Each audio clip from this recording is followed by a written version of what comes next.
たい全国大会目指して頑張ってみたいかあの若い頃の気持ちを取り戻せたら良いのにもしよろしければ行きましょうか願いが叶うまでにその時間楽しい年に行くもしかして知るのやのととすがり出会うやなものって答えそうかもしれない知りて素晴らしいものそれは救いの旅路だ我々の忘れをいでこれは愛の告白願って忘れましょう成長の苦悩世界を愛になり雨の合うと叫んで気合い入れよう願いの願うの今日の今日のベ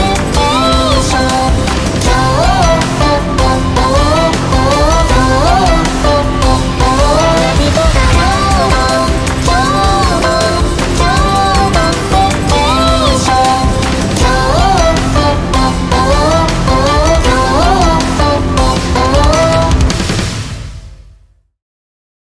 Hello and welcome to Japanimation Station's Kyoto Vacation, an anime podcast brought to you by the folks at the Weekly Stuff Podcast. I'm Sean Chapman. And I'm Jonathan Lack. And we are here to kick back, relax, and talk about some anime this week on the show.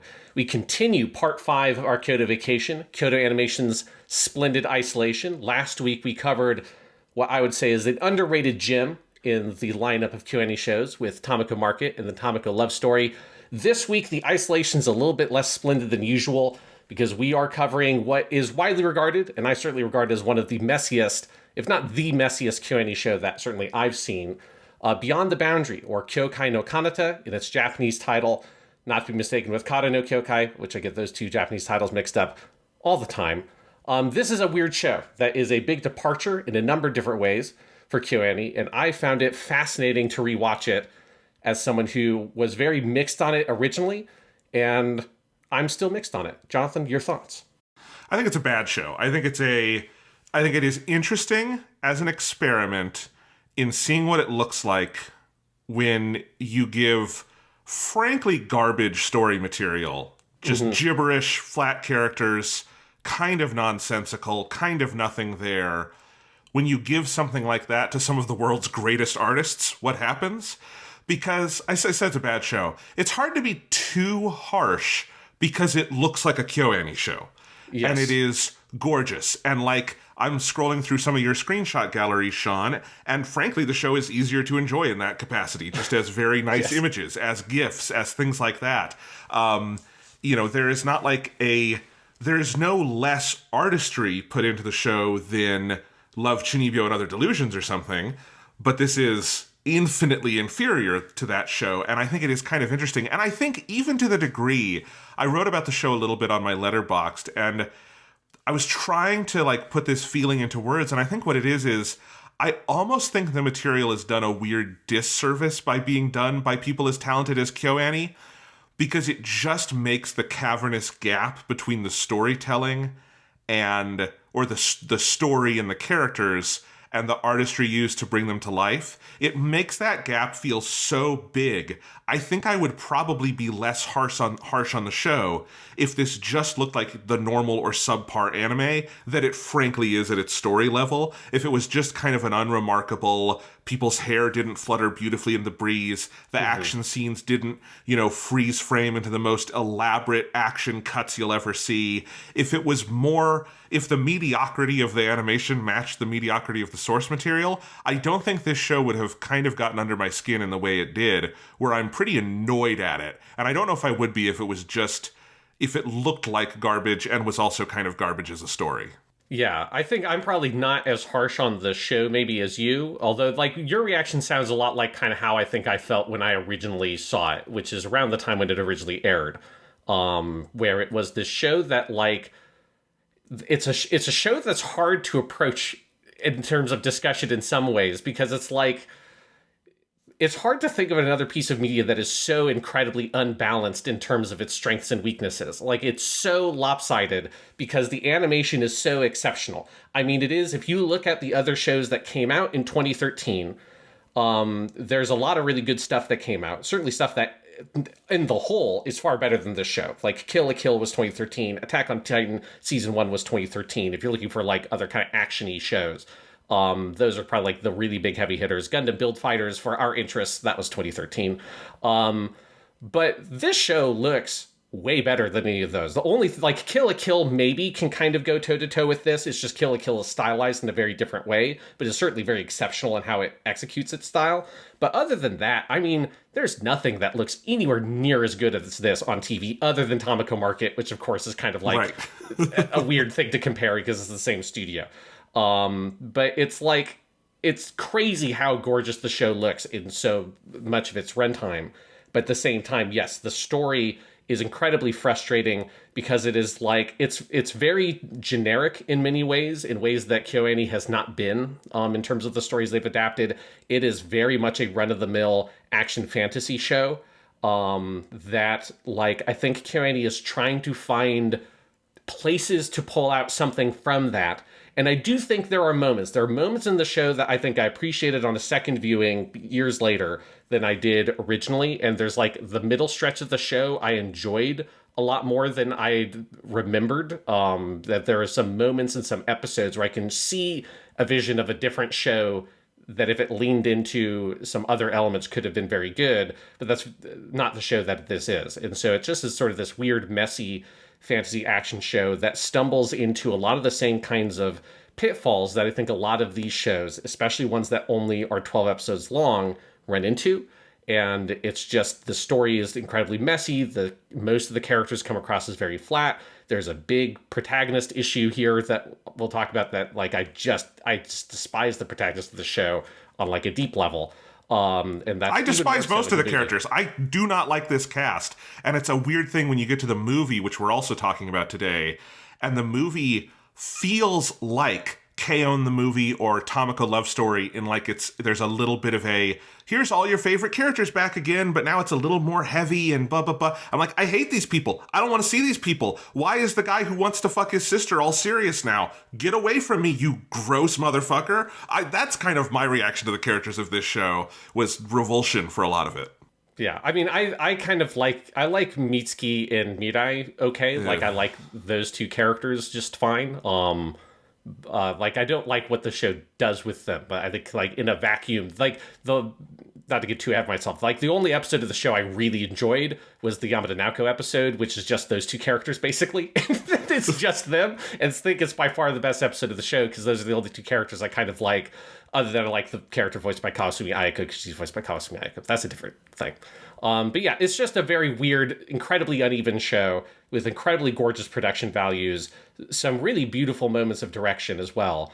And it's like, you can feel they're trying their best, but I think there are a lot of mistakes made, and I think those mistakes come mostly from both the source material seeming very lesser, and then also, I think it's notable that this is Ishidate Taichi's first time directing a full TV show, and not everybody is Yamada Naoko. Not everybody can come out and have the first TV show they direct be K-On!, right? Like, if you compare this to Air or Kanon, or you compare this to, we haven't watched these, but like Full Metal Panic Fumofu for Takimoto Yasuhiro, their first shows are not perfect. Like, their first shows are also pretty uneven and kind of sloppy in places, because I think it's very hard to direct a TV show, and it's very hard to tell a story that's sustained across a large number of episodes, and, like, that's a very difficult thing. And I think Ishidate Taichi, like, makes some mistakes in sort of this series as well. And I think that's like, I think it's not hard to identify where the kind of slip-ups are. It's just, they're very, like, kind of exaggerated, both by the production being so good, and then also the fact that we are comparing this to Tamako Market, Love, Chuunibyo, and Other Delusions, Hyoka, K-On!, Nichijou, right? Like, the list of shows that are either all-time masterpieces, or at the very least, like, one of, if not the best show of the year of their release. Like, that's kind of everything we've watched so far, with, like, a couple of minor exceptions with something like Kanon. And so when you look at it next to the other shows we've been looking at in our Kyoto Vacation, it is extremely lacking in that regard. Yeah, and I mean, I think Ishidate Taichi brings kind of exactly what you would expect him to bring from his past episodic work, in that when this show is kinetic, it's incredible. It's kineticism, the stuff that he does well as a director, it is imbued through every episode of the show. And he successfully brought everyone along that wavelength, where all 12 of these feel like Ishidate Taichi episodes to some degree, right? If you were to compare them to, like, you know, his episode of The Endless Eight or something, right? Or other episodes he's done. I think this would be the biggest difference I would make with the other first shows, like an Air or a K-On! Or something, is tone. I think this show has just one of the biggest tonal problems I've ever seen, where I don't think it is comfortable fully committing to drama, but I also don't think it knows how to do comedy or how to integrate comedy with drama. And it leads to some of the most severe tonal whiplash you'll ever see. And that's where I think the show... And I think the other side of that is the writer here is also the person who did Nichijou, right? And Love, Chuunibyo, and Other Delusions. And you can feel pulling in that direction a little bit, but not... It's just that there's the tonal miscalculations, I think. But we're getting ahead of ourselves. There's a lot to talk about with this weird fucking show. Yes, because we are covering the show and the movie, and man, I have some thoughts on the movie in particular, because that's the one I had never seen before. I knew exactly what I was getting into as a TV show. The movie was not what I expected. We'll talk about that when we get there. The movie took me 2 sittings. I didn't know. Yeah. Like, one thing I'll say here, I didn't mention this to you, Jonathan, last week in our, like, real world time. This is not, how these schedules release, but there was a little bit of miscommunication where I thought that for our recording schedule, last week was when we were going to do Beyond the Boundary. So I had finished all of this by our last week's recording, because there's a whole mix-up with you and Boston. It doesn't matter. It's actually good.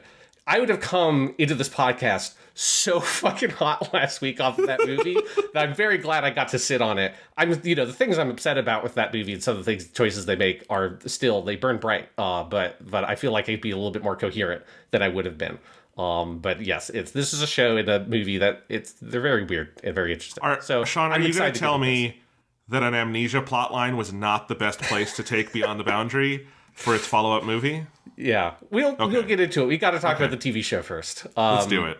Let's get into some of the history here. Not a lot of sort of like complicated history to this. This has not been written about as much as stuff like Tamako Market, so there's not as much to say really. But so here's some of the basic setup for this show. So on August 20th, 2010, Kyoto Animation announced the second Kyoto Animation Awards contest. So, right, Chuunibyo, Love, Chuunibyo, and Other Delusions was a show produced out of that first of their contests. This is from the second one. There are 4 entries in the novel section which won the Encouragement Award. Remember that nothing until we get to Violet Evergarden actually wins the grand prize. So everyone is winning this kind of second-tier award. Of those, there were 2 that were selected to be adapted into anime. One is Oji Koji's High Speed, which is the novel that forms the basis of everybody's favorite long-running Sexy Swimming Boy franchise, Free. And the other one is Tori Nagamu's Beyond the Boundary, or Kyokai no Kanata. Tori Nagamu, the author here, is an amateur author who'd been applying his work to a lot of different contests, most notably the light novel Shangri-La, which he had submitted to but didn't pass the Kodansha Box Newcomers Contest. And that novel, Shangri-La, he then later self-published on his own blog. But Beyond the Boundary, those are the only novels that this author has published, were the 3 Beyond the Boundary ones. The first Beyond the Boundary novel was published by Kei Esma Bunko, which is KyoAni's in-house light novel publishing company. They published it on June 9th, 2012, and that formed the basis of the anime adaptation. So to be clear, it is only the first volume stuff that has anything in the anime. Nagamu then published a second and third volume by October 2013. None of those contributed to the anime version, and there has been nothing about him publishing more light novels since. And as far as I know, again, these light novels like Love, Chuunibyo, and Other Delusions are not digitally available over here, at least not in Japanese. And so I have not read any of them, but kind of reading around about them, it seems to me that it was a thing that a lot of people expected the story to continue going, and for whatever reason, there just weren't any more novels. Kyoto Animation adapted the stories into a single core 12-episode run, which aired from October 3rd to December 20th, 2013. There was an OVA titled Episode 0, which was released on July 2nd in the Blu-ray Volume 7, and that was also packaged along with a very weird series of shorts called the Beyond the Boundary Idol Trial, which had originally aired on the official YouTube channel. Did you watch those, Jonathan?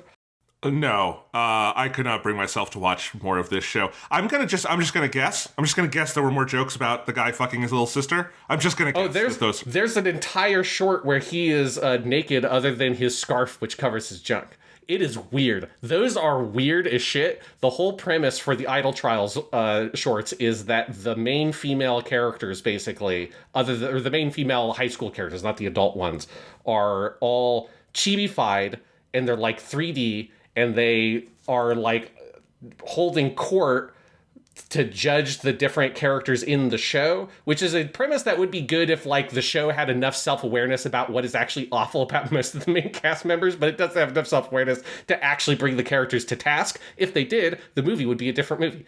But it's just a bunch of gags. The only really good gag in the Idol Trials thing, other than just it's weird as shit. There's a whole dance sequence they do with a song. It's fucking weird. There's one joke I do love, though, is that all the girls are chibi-fied and they're sitting up in like behind this big like sort of legal bench, basically. And when Sakura, who is the one... No, it's not Sakura. I forget the name of the character. The Nekomata, the one who turns into the cat. She comes in, and when she comes in, they all say like stand and rise for the judge. But when they stand up because they're chibi, they're like hidden behind the little like legal desk, and that's a very funny joke. But they do that joke in every episode. So if you don't need to see them because you just got the best joke. I just told you the best joke. Okay, thank you. All right, so that's the Beyond the Boundary Idol Trial, whatever. So similar to Love, Chuunibyo, and Other Delusions, it's important to know KyoAni was extremely liberal with how they adapted the light novel, because again, this is a 12-episode thing adapted more or less from one light novel. So based on what I've read, the differences seem even more substantial than with Chuunibyo. There's one person whose reactions online said that they felt that only really the first half of the first episode felt especially close to the novel, and that a lot of the later stuff is pretty significantly different. So the most substantial change from what I've read is that Kuriyama Mirai seems like a kind of basically a different character. The novel version, from what I can tell, is like a very capable warrior who's very kind of aloof and, stoic and that kind of stuff. And then the anime, I think because they need to have a character arc and they need a character to develop and something to hang the show on, they make her initially far more timid and like someone who's struggling to sort of like survive in this world. And then slowly over the course of the show, she grows and gets better. And like, by the end of the show, she's this like proud, capable person who's trying to save the person she cares about. Like, and that is, if the show could have been even more of that, like that's my number one criticism is like the show should have just had her be the POV protagonist character, and it would fix a lot of my problems with the show. If they had gone even further in this direction, I think it would have saved a lot about the show. But unfortunately they did not. But I think it's where they identified that there's a clear issue with Kanbara as your protagonist character, and they tried to salvage that is kind of my read of this change. There's a lot of other details that are different about the setting. So there's a lot of stuff like the Ikaishi or Spirit World Warriors, but I refuse to use the term Spirit World Warrior because it's just an awful translation term and I can't stand it. That is one thing about this show, and I did switch over and check. Does the dub use the same terms? And it does, and so it would make the dub even worse. But just watching with subtitles, the subtitles have to be so clunky with two specific terms, the Spirit World Warrior and the Beyond the Boundary term, which, those two make this... I think the lore and everything and the storytelling of this show is gibberish no matter what. Sean, you cannot tell me anything about those last episodes that makes sense. It is pure gibberish, but it feels even more gibberishy when they're running around yelling about Spirit World Warriors and Beyond the Boundary and all this stuff. It's just, because it's just just to talk about it here, because again, a lot of the changes they make are to some of the lore and how that works, and they add just more kind of detail into the way this whole sort of society functions. But Spirit World Warrior is a very grossly literal translation. I mean gross in just a linguistic aesthetic sense. It's not gross in terms of a meaning sense. But Ikaishi is, the E is the same E from Isekai, and the Kai is the same Kai from Isekai as well. So it's other world is what it literally means. And then Shi is warrior, like Bushi, Bushido, that Shi. So Spirit World Warrior, if you want to just sort of very literally translate the three kanji, that's what it comes out as. But good lord, is that awful. I feel bad for all the actors in the English dub that had to try to make that fucking work in a mouth flap designed for Ikaishi, which is a very, it's a made up word, which is why they have to try to translate it. It has no direct translation or anything. It's kind of like Kimetsu no Yaiba or something like that. Kimetsu is a made up word for that series.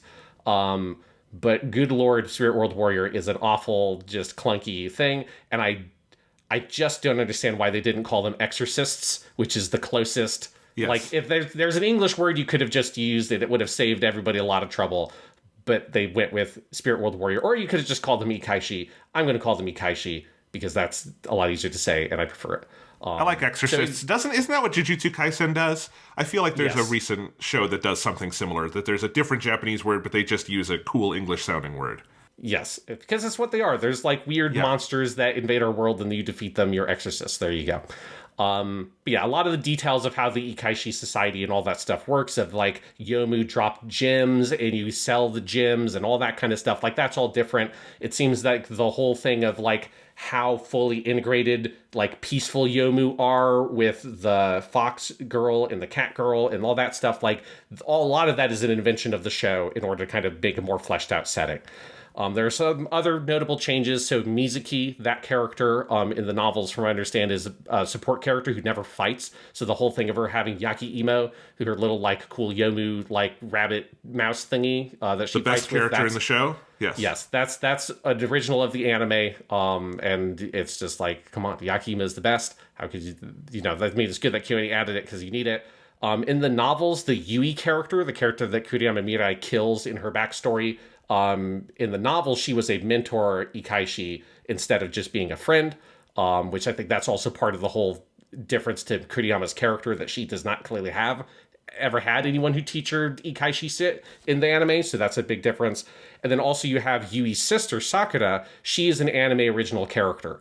There's a different character in the novel that, from what I understand, serves a somewhat similar function, but in general, Sakura is like an invention of the show. And that's just a small, like, there is a lot of changes on what I read, but it just seems like very, very different, even much more so than Love, Chuunibyo, and Other Delusions. In terms of sales, Beyond the Boundary averaged around 4,000 copies per Blu-ray volume, with the first volume selling 4,300 copies. So this puts it above Tamako Market, but below Hyoka, if you're kind of like rating it with some of the things we've watched recently. But it is notable, while we're not covering this show, I at least feel like I need to address the fact that the big thing that is a massive breakout hit of 2013 that KyoAni made was Free, because Free sold 29,000 volumes, more or less, per copy. So if you're looking for what is the huge K-On-esque, Haruhi-esque like big hit, Free was the really big hit, because there was clearly an audience starved for sexy swimming boys, because there's a lot more fantasy action shows than there are sexy swimming boy shows. So, and I think we should just say an untapped market. Probably the only reason we're not covering Free is because there's a ton of it, and like it would take a lot of episodes, and I feel like Sound Euphonium is the one we kind of wanted to give the bigger treatment for, partially because it's an ongoing thing still, but like, yeah, the Free has had multiple seasons, multiple movies. I think it's done now, right? Like I believe so. Although also like the last two movies, because because I have a sickness now, I have started buying the Blu-rays for free. And from what I can understand, it's kind of a hard series to kind of understand what is what without having seen it yet. But the last two movies, which I think are like a 2-part affair, those have not had an official American release yet, which is frustrating to me. But yes, Free is kind of like, it's just a complicated thing because it's got a bunch of compilation movies, but it's also got multiple non-compilation movies, and there's like a prequel movie that's based more closely on the novel. It's just a lot. And it was like too much for us to throw in. It would be its whole own part. That would be like one of the longest parts of this whole season. So that's why we're not covering Free. Not because I don't want to watch it, because I do want to watch it, and I am going to watch it just on my own time. I do want to watch it too. Maybe that'll be season 5 of Japanimation Station, is just sexy swimming boys. No, but like I am fascinated though that this is like, those are the first 3 shows they did based on the novel contest, right? Beyond the Boundary, Tamako Market, and Free. No, Chuunibyo's Tamako Market was an original. Tamako Market's original. Sorry, I meant, So I just think it's interesting the kind of range of stuff they got out of that. Yeah, because the only one of those is like a mammoth hit, right? Free. I think you would Yes. put Chuunibyo probably a rank below Free, and you would put Beyond the Boundary. Beyond the Boundary basically got the sales of Tamako Market with none of the massive acclaim and like cult classic and hype. long-term cult fan base. Yes. Yeah, like that's not here for Beyond the Boundary, really. Yeah. Yeah, because Tamako Market is not a hit, but that's the kind of thing where like the acclaim alone makes it worth it. Beyond the Boundary, I would imagine they kind of view internally as a bit of a disappointment. Yes. Like it feels like it's a thing that, like, hey, this is a show that feels like it kind of needed to happen for Ishidate Taichi to be able to direct Violet Evergarden. Because when we get to Violet Evergarden, you will see how much he has improved in this regard. And also he gets much better source material. But I think some of it is also directing a TV show is hard. And, you know, again, not everybody's a genius like Yamada Naoko. Because it's like KyoAni is a freak-like thing that you can't replicate. You can't expect someone just come out in their mid-20s and be like, I'm just going to make an industry-defining massive mega hit that changes the anime industry forever. That's just a thing that most people can't just kind of run out and do right away. Yeah, although I also don't, I don't want to like undersell what Ishidate Taichi does here. It is extremely impressive in a lot of ways, not as a story, but he's not a writer, it's fine. Yes. I'm just, obviously he does have control over the story, but it's interesting. Yeah, so we'll talk about the movie stuff when we get to it. Let's go through the TV show. So in terms of the crew on the TV, we've talked about already, obviously Ishidate Taichi is the director. He's the guy who was the go-to guy for your action episode going back. I mean, he's been at KyoAni since before they started making original shows, right? He is like one of the old school guys with Ishihara Tatsuya and Takemoto Yasuhiro. Finally gets his own show. It's a little bit of a learning process, but I'm glad that he, got the opportunity. And again, there's a lot of remarkable stuff that you can see based on his experience and skill with animating action and kinetic movement and all that kind of stuff. In terms of the writer, you've got Hanada Juki, who is the same writer on Nichijou, the same writer on Chuunibyo, and we'll also get them on the Sound Euphonium. Hanada also wrote every episode of Beyond the Boundary, Fumihiko Shimo style. Same with the movie. Beyond the Boundary also came out the same year as the non-KyoAni series that Hanada is most well known for, because Hanada is also the person who wrote the Love Live anime and a lot of the stuff for the games as well. And Love Live's obviously huge hit. And one little tidbit I found out when I was looking up some stuff about Hanada Juki is that he's an absolute man of taste, because his favorite mecha is Ideon from Space Runway Ideon, and I respect that. That means he is a mecha fan because he knows what Ideon is. That's not exactly. Anyone can tell you they like a Gundam. An Ideon, that's a deep cut. Yes, exactly. So I like the cut of that man's jib. In terms of character design and the chief animation director, we have Kadawaki Miku here. So Kadawaki started at KyoAni working as an animator on Lucky Star, and then became an assistant animation director on K-On! Beyond the Boundary is Kadawaki's first time as a character designer and chief animation director. She goes on to fulfill these roles in Amagi Brilliant Park, which is one of the shows that we're not covering, but also on Kobayashi-san's Maid Dragon, which we are covering, and then Sudene, which is that most recent KyoAni production that they've done 2 seasons of, which is the sexy boy archery club show. Instead of swimming club, there's sexy boys who do archery, which I'm also into, and I want to watch that show. That sounds fun. There's not enough. Archery is like a part of so many shows. There's not enough archery club shows that are like actually about the people doing the archery. I always feel like it's a thing on the side. I want to watch that now. That sounds more fun to me than swimming.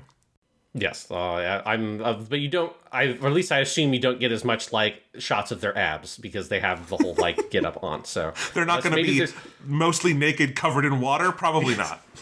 Unless maybe it's a special shirtless archery club. That doesn't look like from the images I've seen what it is, but maybe I just haven't seen that part yet. In terms of the music, the composer for this is very interesting. The music didn't stand out to me as being like hugely remarkable. It's fine, but the person they got is has an interesting career. It's Ito Masumi, who is credited as Nanase Hikaru. This is the second time they've had someone do the music under a pseudonym that they use, which is interesting because a lot of English websites that credit anime have a hard time with these pseudonyms, which has made researching it kind of hard. I always have to go to the Japanese sources. Ito Masumi is a J-pop singer-songwriter who started releasing albums in the 90s. She has collaborated with a huge number of different musical artists, such as Ueno Yoko in the unit Oranges and Lemons, which I think is probably the most well-known unit she's done, but that's done a bunch of anime songs. Then Sanayoshi Isako, she did a unit with called Mariadia, along with like a bunch of stuff. Ito Masumi has like a huge J-pop career. In those units, particularly Oranges and Lemons, she's done a lot of different anime songs. The ones that stood out to me is she did the opening and ending themes of Azumanga Daioh, which if you've seen Azumanga Daioh, you will know that that is a like crazy opening that is awesome and super weird. Something that we've watched that she did do the music for, that she composed the insert song Memorial Days from Gundam Age, which is that very hauntingly gorgeous song from early in Gundam Age, which the purple hair Jaime Saudi love interest girl for Flit, who dies, she sings that song, and it's a gorgeous song. It's on my Gundam playlist. Yes, it is. I really like it. I thought the music for this show, I thought in the show was unremarkable. I will say I think in the movie it was quite a bit better. I thought the music in the movie was like, not, it didn't make me like the movie, but I thought it was a good soundtrack. Yeah, it's a solid soundtrack. It's just not one that stands out to me. It's not it's not like Hyoka or Nichijou or K-On! Or the key shows that to me like really stood out because of their music. Yeah. I would put this in the same bucket as like Chuunibyo, where it's like the music's good, but it's also not like, I'm not rushing out to go listen to the soundtrack right away kind of thing. Right. In 1998, Ito began working as their composer for film and TV, mostly anime. That's where this pseudonym Nanase Hikaru comes up. And we will get the music again when we get to Kobayashi-san's Maid Dragon, because she did the music for that series as well. And another weird Love Live connection, she is married to Ito Yoshiyuki, who is the main music producer for the Love Live series. So has absolutely nothing to do with this. I just thought it was very weird that Love Live kept on coming up when I was researching these people. Good preparation for next season of Japanimation Station, Japanimation Station's Love Live Vacation. I've watched season 1 of Love Live in that movie. That was forever ago. That was good. They have done like 5 Love Live series since then. I'm like, I don't care because I have my group and I care about Muse and those are the girls I like, and their story is told. That was a decent show. I actually didn't realize just how much Love Live had been made. That could absolutely be a season of Japanimation Station. It would take a lot of episodes to get through.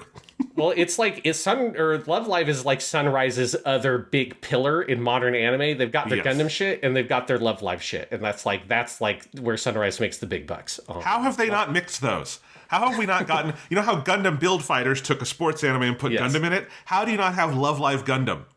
How? Jonathan, they already made that. It's called Macross. Macross is what Love Live Gundam is. Okay. I feel like we're doing a lot of not talking about Beyond the Boundary. I feel like Beyond we're the trying to Boundary talk episode. about... Yeah, we're trying to talk about anything other than this TV show. Let's go through the episode directors very quickly here. So we've got Ishidate Taichi obviously doing your first and last episode. He also directed the OVA episode 0.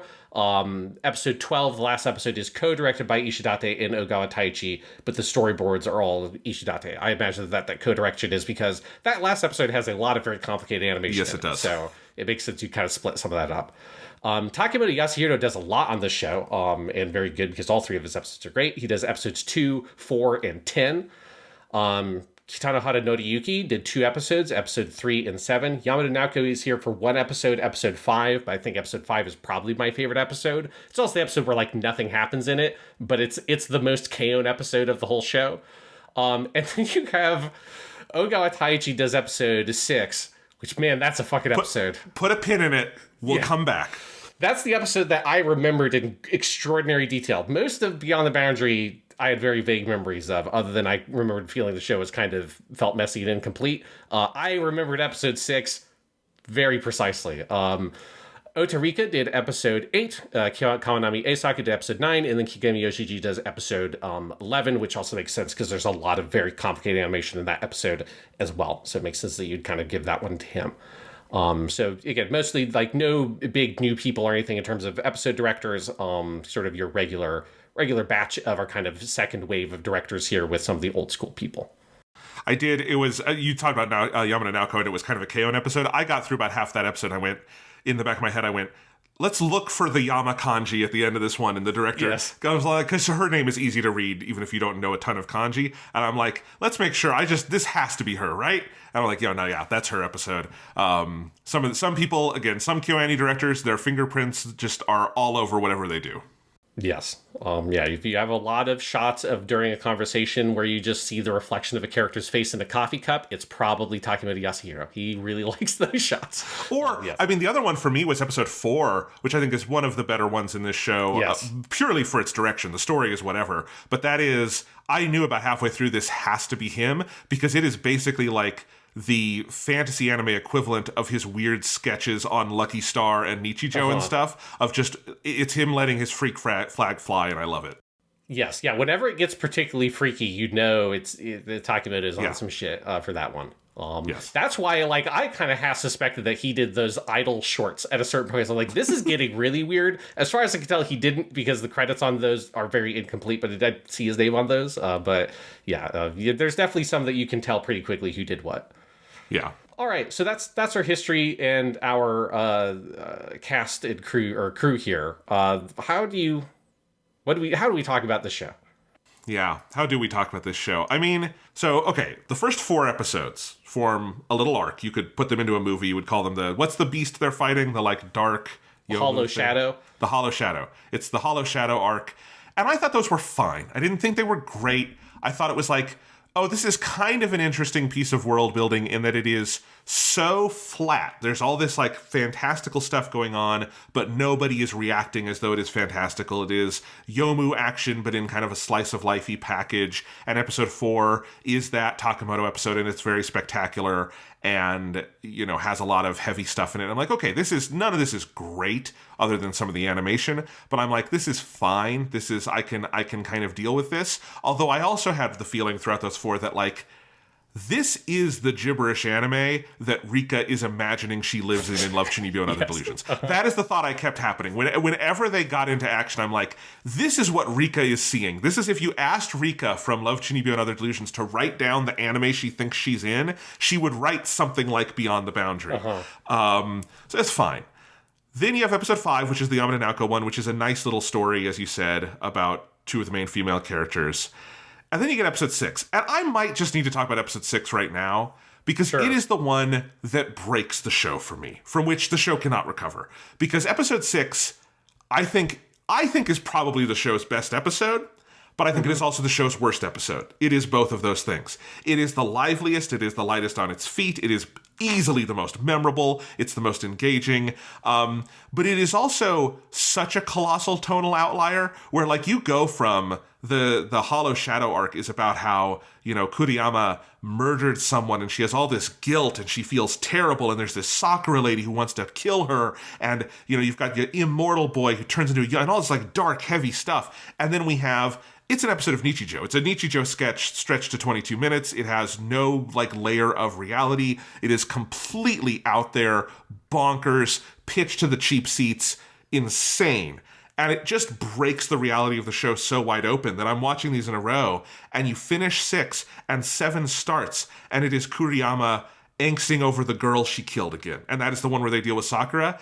You can't do that. You just can't do that. It would be like if Clannad did the baseball episode immediately after, like, the main girl dies. Like, if that's how Clannad structured itself, you just cannot do these kind of tonal shifts. And I think it solidified a lot for me of this show's messiness, where then that's the halfway point, and the next half gets into the bigger storytelling and the Beyond the Boundary and the calm and all this absolute gibberish. And it is still vacillating, though, between all of that stuff with, I think its idea of comedy is incredibly simplistic, where outside of episode 6, which actually at least attempts to be a comedy with jokes and gags, everything else is, there's like 2 jokes in this show. One is that our main boy likes girls with glasses, and one is his friend wants to fuck his sister. And that's the joke, and they do it 100 times. They do it several times per episode. And I think it is that jumping back and forth where the jokes make me not like the characters. The story itself is complete gibberish. The emotional stakes only really exist for Kuriyama, and I think they are very pat, you know, anime tropes that we have seen KyoAni themselves do much, much better, including very recently in stuff like Chuunibyo.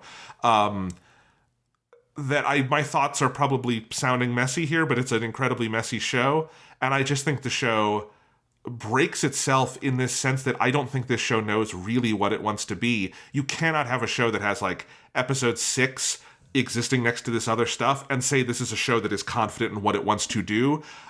Because if there was a show that was what episode 6 is, that was a episodic monster of the week, zany characters who are very arch, doing very silly Looney Tunes action, I'd love to watch that show. I would love to watch the show episode 6 of Beyond the Boundary comes from. Sadly, it comes from a very different show, and plopping it in the middle of this one kind of is the point where I went, oh, this doesn't know what it is. There's nothing to grasp onto here because it does not know what it is. Yeah, and I think I agree with that assessment broadly. I think for me, and I think this is partially because I've seen the show before, like, the part of the show I enjoyed by far the most was 5 to 10. I think has generally the best episodes. It is where the show is like, it is a different show than the first 4 episodes, but it's a better show than the first 4 episodes. And if you're like me and you know that the plot is kind of going to go nowhere and it's going to feel like a very kind of incomplete story, it's like, I will take here's like a good moody episode directed by Yamada Naoko where you have the 2 girls walking around and thinking about this sort of festival that Mitsuki has never been able to go to and all that kind of stuff. Or I'll take the episode that feels like an excuse just to have an incredibly elaborate dance number at the end, which makes no sense, even in the context of the episode, which is already weird because it's about a monster that makes people stinky.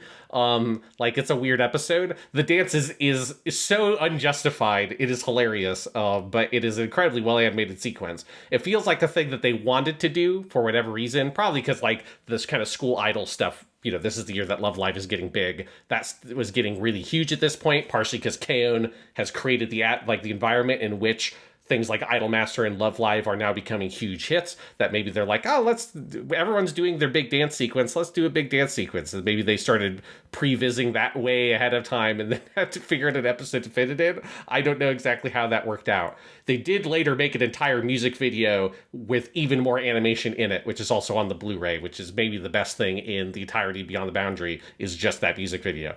But think about how insane what you are saying is, Sean, for a show with the premise that it has, about sad girl with cursed blood who murdered her best friend trying to come to terms with her love for an immortal half Yomu boy, that the best scene in it is the big idol dance number from the Stinky Monster episode. Like, I don't think I've ever described a show that confused about what it is. Yes. No, I mean, absolutely. I guess for me, the thing was on rewatching it, like, I just found episodes 1 through 4, outside of just enjoying the animation, like, you know, there's some incredible stuff in episode 2 in terms of like the animation and the action.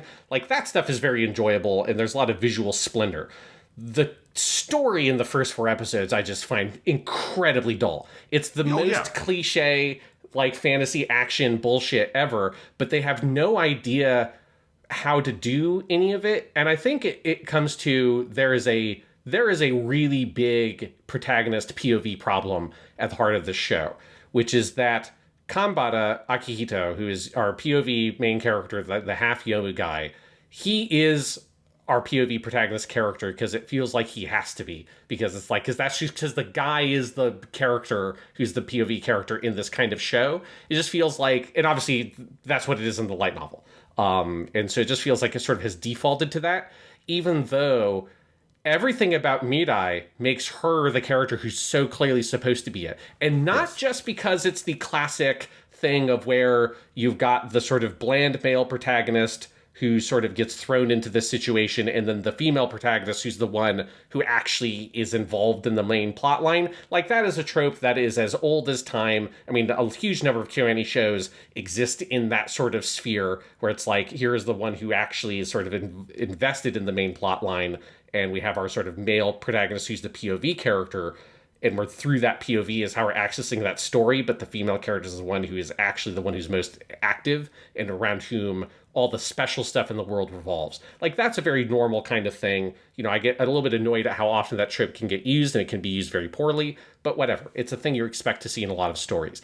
The problem is, the main utility of doing that is to give you an easy, clean POV character. That, like, you can just come into this world, you can inhabit them, they're an easy fish out of water, to whom you can explain everything about the setting. And Kanbara is not any of those things. Mirai is the character who doesn't know anything, despite the fact that she's an Ikaishi and she's, has from the cursed bloodline, all that shit. For whatever reason, she seems to have no real understanding of what Yomu really are, of how this shit works, of what, like, the Ikaishi society is like. She is a newcomer to the town. She is the character that feels like we should be looking through her eyes as we're experiencing the world and learning the world through her. But because we're with Akihito, and they kind of want to play coy with the whole half Yomu thing with him, you never really get that kind of easy exposition. And a show doesn't need to have that exposition to make the fantasy stuff work. Like, I think there's a thing that this show is very clearly modeling the structure off of is the Bakemonogatari series, which is very much like this, where you have a main character who's the male main character that is not an easy POV. He has had a whole crazy, insane adventure you have not seen that has ended up causing him to be a fucking vampire. And it is not how you would ever start a story, is after he's had the giant adventure involving magical bullshit that has ended up with him as a vampire, that you don't ever get to see that story until they make a movie trilogy like years later. They're clearly kind of trying to model it off of how Bakemonogatari does that to sort of play with the audience expectations, but this show is not doing any of the other subjective storytelling and hardcore stylization that Bakemonogatari does in order to try to make that work and make it be interesting. And so they just really struggle, I think, in those first 4 episodes, trying to get the audience invested in the story, because the show doesn't feel like it knows who the main character is and who our POV character is. Are those two different things? Are they the same thing? Like, I don't really know. And it's why, for me, 5 to 10 works best, because in episodes 5 to 10, Akihito is a mostly irrelevant character, and he's only on the edges, and he doesn't really do anything. Nothing about his story moves forward or progresses. He doesn't grow or change, and there isn't even a lot of screen time dedicated to him. Like, really, 5 to 10, Mirai is the main character. And then obviously episode 10 is the one where you get the full flashback from her perspective that even centers that even further. And the flashback for Akihito, that's saved for the fucking OVA. It's not even in the show. And so it's like Mirai ends up feeling like she is fundamentally the protagonist and the POV character. They just didn't set that up at the beginning. And so you spend 4 episodes without, from my perspective, like a home base as an audience. It's like, where's my home base that I'm sitting at viewing the story through? And you have no home base, and you're just sort of like wandering with no center. And it makes all the stuff they're doing with their very generic tropes about, oh, here's the boy and he's the half Yomu and he wakes up to his power and hurts all of his friends. Like, all that stuff, like every beat from episodes 1 through 4 are pulled from any number of random fantasy action shows, whether they're like a Bleach or a Fate Stay Night or whatever. Like, right. There's a billion shows that are like that. But all those shows have, like, or most of those shows have a much better understanding of how to center the viewer in a POV and build the world through that POV. And all of its main inspirations, especially Fate Stay Night and Bakemonogatari, which I think are the 2 big inspirations here, like, both those shows are phenomenal at knowing how to develop their POV character and make that work, and this show just doesn't know what to do with it. Yes. So I agree with that. And I think it's actually kind of interesting to hear our perspectives, because I'd forgotten that you had seen this one before, because some of the shows in this stretch I know you hadn't seen before, like Tamako Market. But anyway, I think it makes sense that that's your reaction, and mine was slightly different, because the first 4 episodes, I haven't seen this show before. I'm still in the giving it the benefit of the doubt phase of watching, right? Where I'm looking for things to latch onto, and so I'm not frustrated by it yet. I'm giving it the benefit of the doubt. I'm thinking like, oh, maybe, because I do think it has a severe POV problem, and part of that is what I was describing earlier, where there is such a flatness between like the extremity and the like craziness of the things happening, but nobody reacts as though anything is crazy. Like, nothing in the world feels wonderful, and like, at first I'm watching it, I'm going, giving it the benefit of the doubt. I'm like, is this something the show is doing intentionally to try to blah, blah, blah? But no, I think that exists throughout, because I think the show doesn't have a good sense of how to position the viewer within the world, right? Like, the other shows you're describing, like Fate Stay Night, like, the characters in the world know a lot of this stuff, but when the big crazy stuff happens, it's meant to feel big and crazy. It's not meant to feel like, this is just another day at the office, blah, blah, blah, which is kind of how they do it in this show. And I think that affect, just as you go along, you realize is wrong. And it's wrong in part because of exactly what you're describing. It's picked the wrong POV character. Although even if it picked Mirai as its POV character, the logic for why she exists in the world the way she does is not clear to us. And like how she knows so little about these things, blah, blah, blah. Like she's a very... And she is also going through the world lying a little bit because as we learn in episode 10, she does know more than she's letting on. Although... Here's another tangent. Did you watch any of the first movie? Because the movie, we haven't mentioned it yet, but it's I'll Be Here parts 1 and 2, and part 1 is a recap, part 2 is the new stuff. Did you look at any of part 1? I watched it on like 5 times fast forward just to kind of get a sense of what the like macro edit of it was like. Yeah.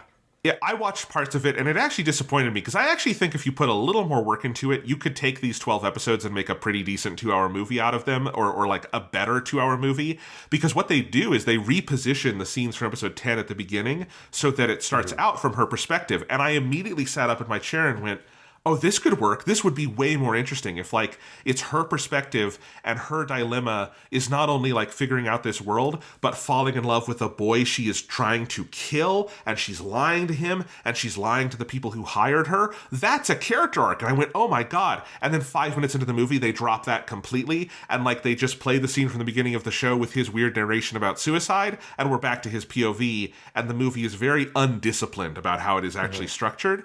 But it just... that movie really solidified for me the exact problem you're describing, Sean, of that the POV is wrong.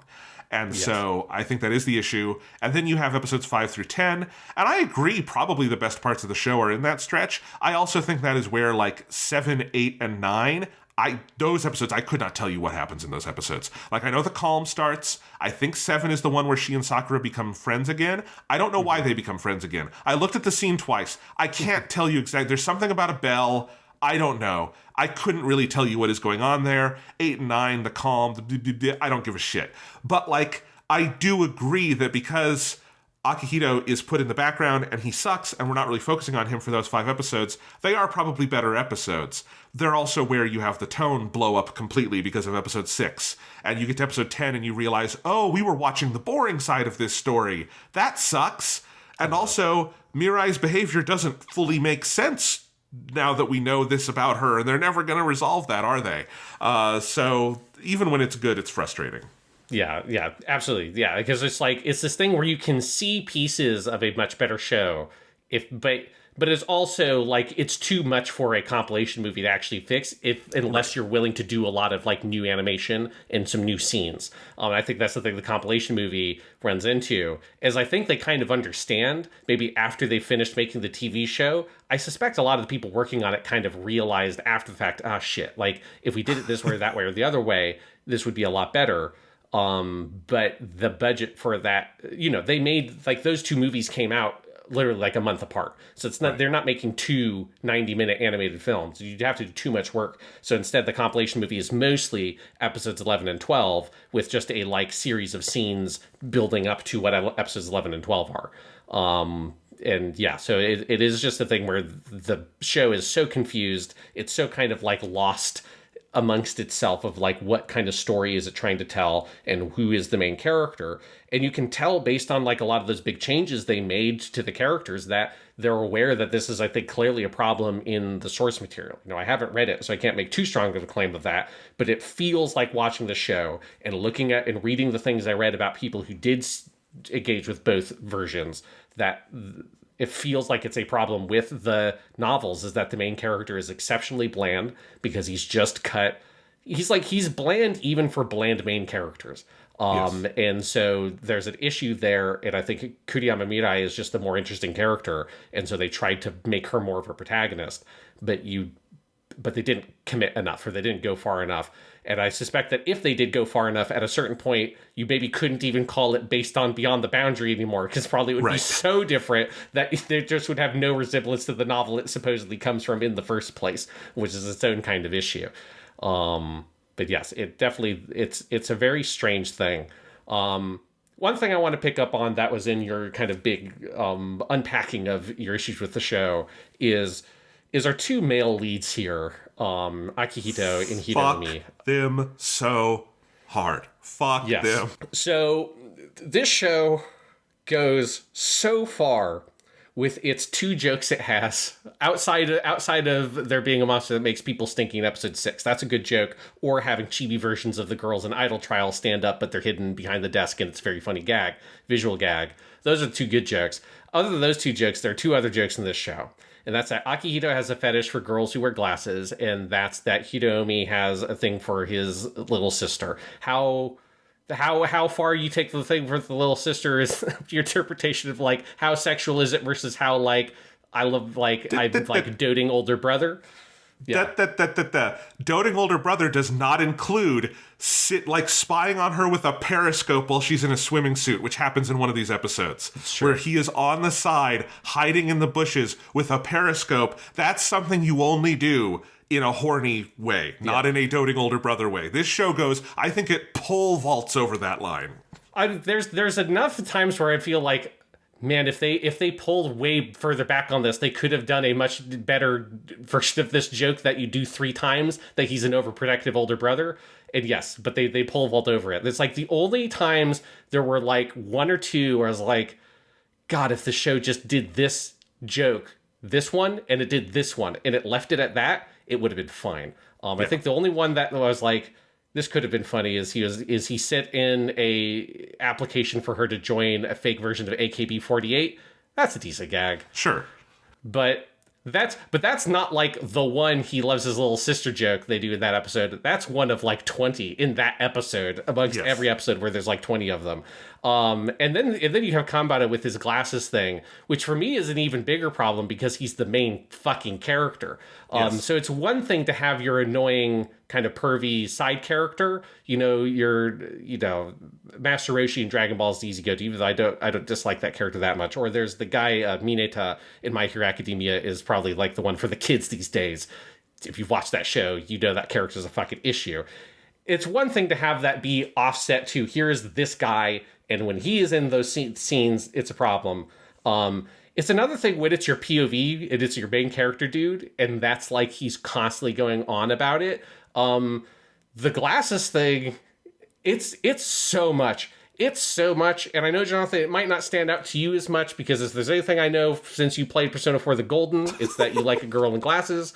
And so it's maybe you don't Sean, realize that's just how abnormal. That's like a 10-year-old podcast. The Japanimation Station audience doesn't know this. Okay, when we played Persona 4 The Golden for the first time on this show back in 2012 or 13 or whatever, I learned something about myself, which is when Yukiko puts on the glasses for the first time in that game, I went, oh man, I didn't think she was hot. And then she put on the glasses. I'm like, I think Yukiko's pretty fucking hot. And I had that reaction in that game. And we've been joking about it for 10 years. What I don't do, Sean, is buy glasses for all the girls in my life or subscribe to the Glasses Fetish magazine, which I don't think that's a big enough fetish to have a magazine. But who knows? Yeah. Well, because it's the thing of where it becomes so much that it like legitimately makes it uncomfortable, like watching the show. And then when you do some research, you realize that like it's also just not a bit, because that's also like the author's online persona of like his Twitter/X account. Like it's the same thing. Like I forget, like his website is called, I should have put this in my notes, I don't remember exactly what it is, but it's like Meganeko ski fan club or something. It's like I love girls in glasses fan club or something like that. Like that's like the name of his personal blog. And it's just like it's so much. It leaks outside of the show into the author's real life, which then just makes it a whole other level of uncomfortable. And the fact that it's our main character and how he sort of fetishizes Kuriyama throughout the entire show, it's just such a giant roadblock at the heart of what Beyond the Boundary is doing, to the extent that like the ending of the TV show is absolutely mind-blowing to me. Yep. Where he goes up to the rooftop after Kuriyama has seemingly given her life and she's faded away into nothingness, and then she magically reappears in a way that's completely unexplained. It's never explained in the movie either. The movie just changes the context of what that scene means in a way that makes no sense from the TV show. But it never explains how she lives. But she just appears there on the rooftop like she was in episode 1. And he goes up there and she's there without her glasses on. And he takes out her glasses. And he tells her, I think you literally look good in glasses. In her glasses. And it's like, I get that the show And the writing thinks that this is like a charming thing because we've accepted that, like, aha, ha ha ha, Akihito loves girls in glasses. But instead, it's so upsetting that at the end of all things, even after she has given her fucking life for him and all this stuff, still the only thing he sees is a girl in glasses. And that's it. That, like, it still comes down to the fetish. And it's the only saving grace of the movie is that the movie reverses that choice. It's still disturbing the fact that it has to be commented upon that he's like, oh, I like you without the glasses on too. It's like a thing that they've dug themselves so deep into the hole that actually needs to be verbalized in order for you to believe it to any extent about the main character. But it's absolutely wild that the show maintains the glasses thing all the way to the last fucking line of the entire series. It's absolutely baffling. I think the show thinks it is doing the Haruhi thing, where in Haruhi Suzumiya, you have Kyon likes ponytails. But Kyon liking ponytails is a small background detail that is rarely commented upon, except that in the initial melancholy arc, the climax of it is him embarrassingly yelling out, I have ponytail moe, right? And then they kiss, and then she comes back to school the next day with a ponytail, like to like indicate to us that even though that was a dream or an alternate world or however you want to describe it, she has kept this. What they don't do in Haruhi is have Kyon subscribe to Ponytail Fetishists Weekly. They don't have him going around to the other girls in school, like tying their hair in a ponytail and making them do it. They don't have any of that. They don't have the end of the disappearance of Haruhi Suzumiya be him going up and salivating over her ponytail to be the end of this entire arc. Like, the difference is so fucking cavernous between, in Haruhi, it is just a little detail about this guy that is part of the larger tapestry of their relationship, but is by no means the linchpin of it, to, I think it's the only thing he could tell you about Kuriyama is that she wears glasses, and that gets him mighty hard. That's it. Yeah, it's absolutely wild. There's a few things there. The one, I'm now just picturing the ending of The Disappearance of Suzumiya Haruhi, where it's him and Yuki up on the roof in the snow, and they're having this like incredibly emotional conversation, and he's like, if the information interface or whatever the fuck that thing is called, like if it, tries to get rid of you or anything like that, you come tell me and Haruhi. But while he's doing that, he's just slowly putting Yuki's hair into a ponytail. On how very different that scene would read if that's what they did, and that's what the ending of this show is like. The other thing is, I have started rewatching Full Metal Panic and have moved on to Fumofu because I have a sickness with KyoAni now, and even if we're not doing podcasts on it, I'm watching this stuff. Literally last night, I watched an episode of Full Metal Panic Fumofu. I think this was one of the ones directed by Kiigami Yoshiji, or maybe it was the Kitano Haranori Yuki. But the plot line of it is that is a guy who is in a ponytail mask in a pony mask, like a horse mask, and he's got like a flasher's like trench coat with nothing underneath it, and he's like a pervert that's like going around the streets, and the main characters are trying to catch him, but instead of being a flasher, what he does is he puts girls' hairs into ponytails. And that's like a joke that sustains a 10-minute bit on a comedy show, and it's from like a random one-off character you never see again, because it's like, whatever, it's funny, the ponytail thing is funny. That's it. It is wild that one-off bit, if you turned it into glasses, that is the entire personality of the main character of this entire TV show. And it's so much, it is such a massive hurdle to try to get through in this show, that it is, like, legitimately, it would make the show maybe about 2 times as good as it is if they cut that shit out completely from the roof. Yes. You don't even need to do it for Hidoomi. I mean, you should, but if you just did it for the main character, that would at least make it like watchable. But it's like there are moments that are like hard to get through because of how excessive it is. It's so much. It's absolutely insane. And it's why, like, by far the best episode that prominently features Akihito is the OVA, because there's barely any of the glasses shit in it. And you see it, you're like, oh my God, he could have been a character. Like, he could have been a normal character. And instead, they have to make him this sort of, like, vicarious fetishist that like that I guess the author assumes everybody in the world has the same glasses fetish, because it goes so far. Because one thing we didn't even comment on, Jonathan, when you're laying out some of the things he does with his like glasses fetishist magazine, there's a whole thing where you've got the yokai or yomu lady who fucking takes pictures of girls in glasses and sells them to him. Like these are Right. He's not going and buying, you know, Playboy but with girls with glasses edition. He's hiring someone to take pictures specifically of girls with glasses that in cosplay that eventually Mirai gets wrapped up in, and buying those pictures. And that's a running like joke in the background of the show that comes up multiple times. Like that's so much, that goes so far. It's fucking wild, and it's supposed to be the main character of the goddamn TV show. And like you could only get away with this stuff in the context of like a real comedy, like a balls to Yes. the wall. This is a silly show. Like the version of the show that is more like episode 6 where it's comedy Yomu antics.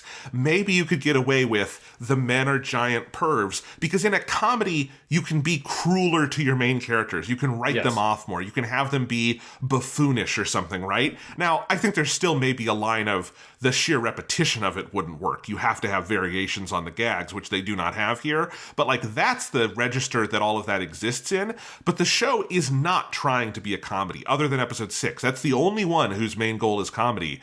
Otherwise, it is trying to be the comedic sprinkling on top of a drama. And it's insane. Imagine if in Fate Stay Night, Shiro had a fetish for Saber's little like hair tuft Ahoge. and kept Ahoge and just kept talking about that and kept talking about to Saber about how much that turned him on. And Saber, I feel like, would just kill him after 2 episodes of that. Yeah. Yeah, because that is the thing. Like, if Shido tried to do that in Fate Stay Night, basically all the female characters other than Sakura, because she's so down bad for Shido, she doesn't give a fuck. But either Rin or Saber would murder him basically without a second thought if he Yes. tried to pull that kind of shit. Because it's one of the reasons why Akihito and Hiromi's antics, to use a general or a nice term for what's going on here. They're sex crimes, we could say, but sure. Yes. One of the problems is that like it just diminishes Mirai and Mitsuki as characters when they're the targets of it. It's one of the reasons why episode 5 is like the best episode, because those characters get to exist on their own terms outside of being fetishized by these two male characters. And when that happens, like they're good. Like I really like Mirai. I think on her own she's a good character. I think Taneda Risa, who's the voice actress, does a really good performance. She's a great voice actress. She took a hiatus a few years ago, or I guess more than a few years ago now, but in 2016 from an illness. But before that, she was like the lead in a huge number of shows, really popular stuff like Your Lie in April. She was the lead in that show. She was one of the main characters in Shokugeki no Soma till that got recast because she went on hiatus for a while.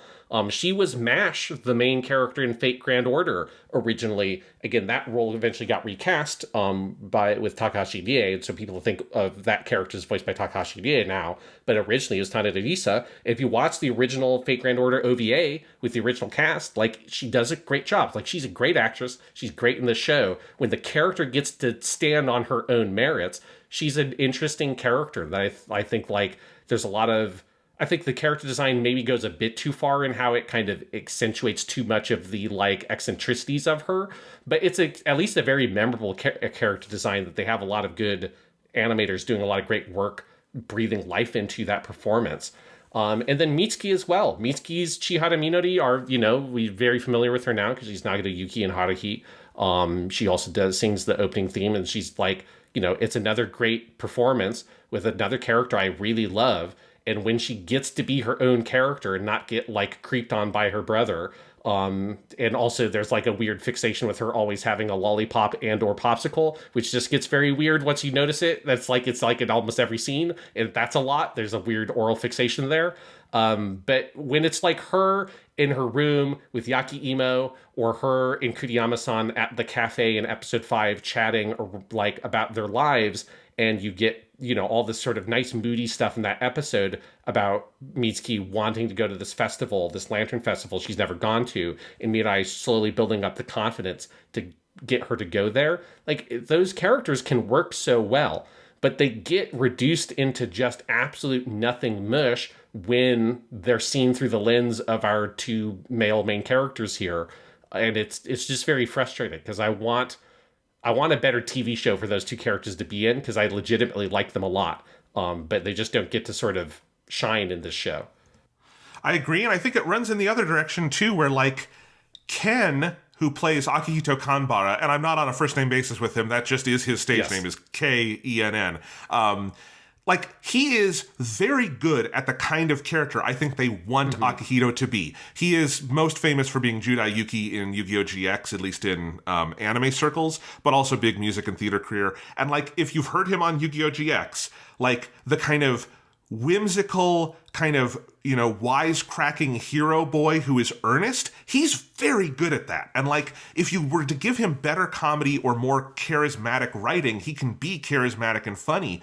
But when you give him this repetitive crap, it honestly is frustrating because Ken is talented. It's like, if it were a more like boring voice, I don't know if it would frustrate me as much. Same with like the animation being so good for such a bad story.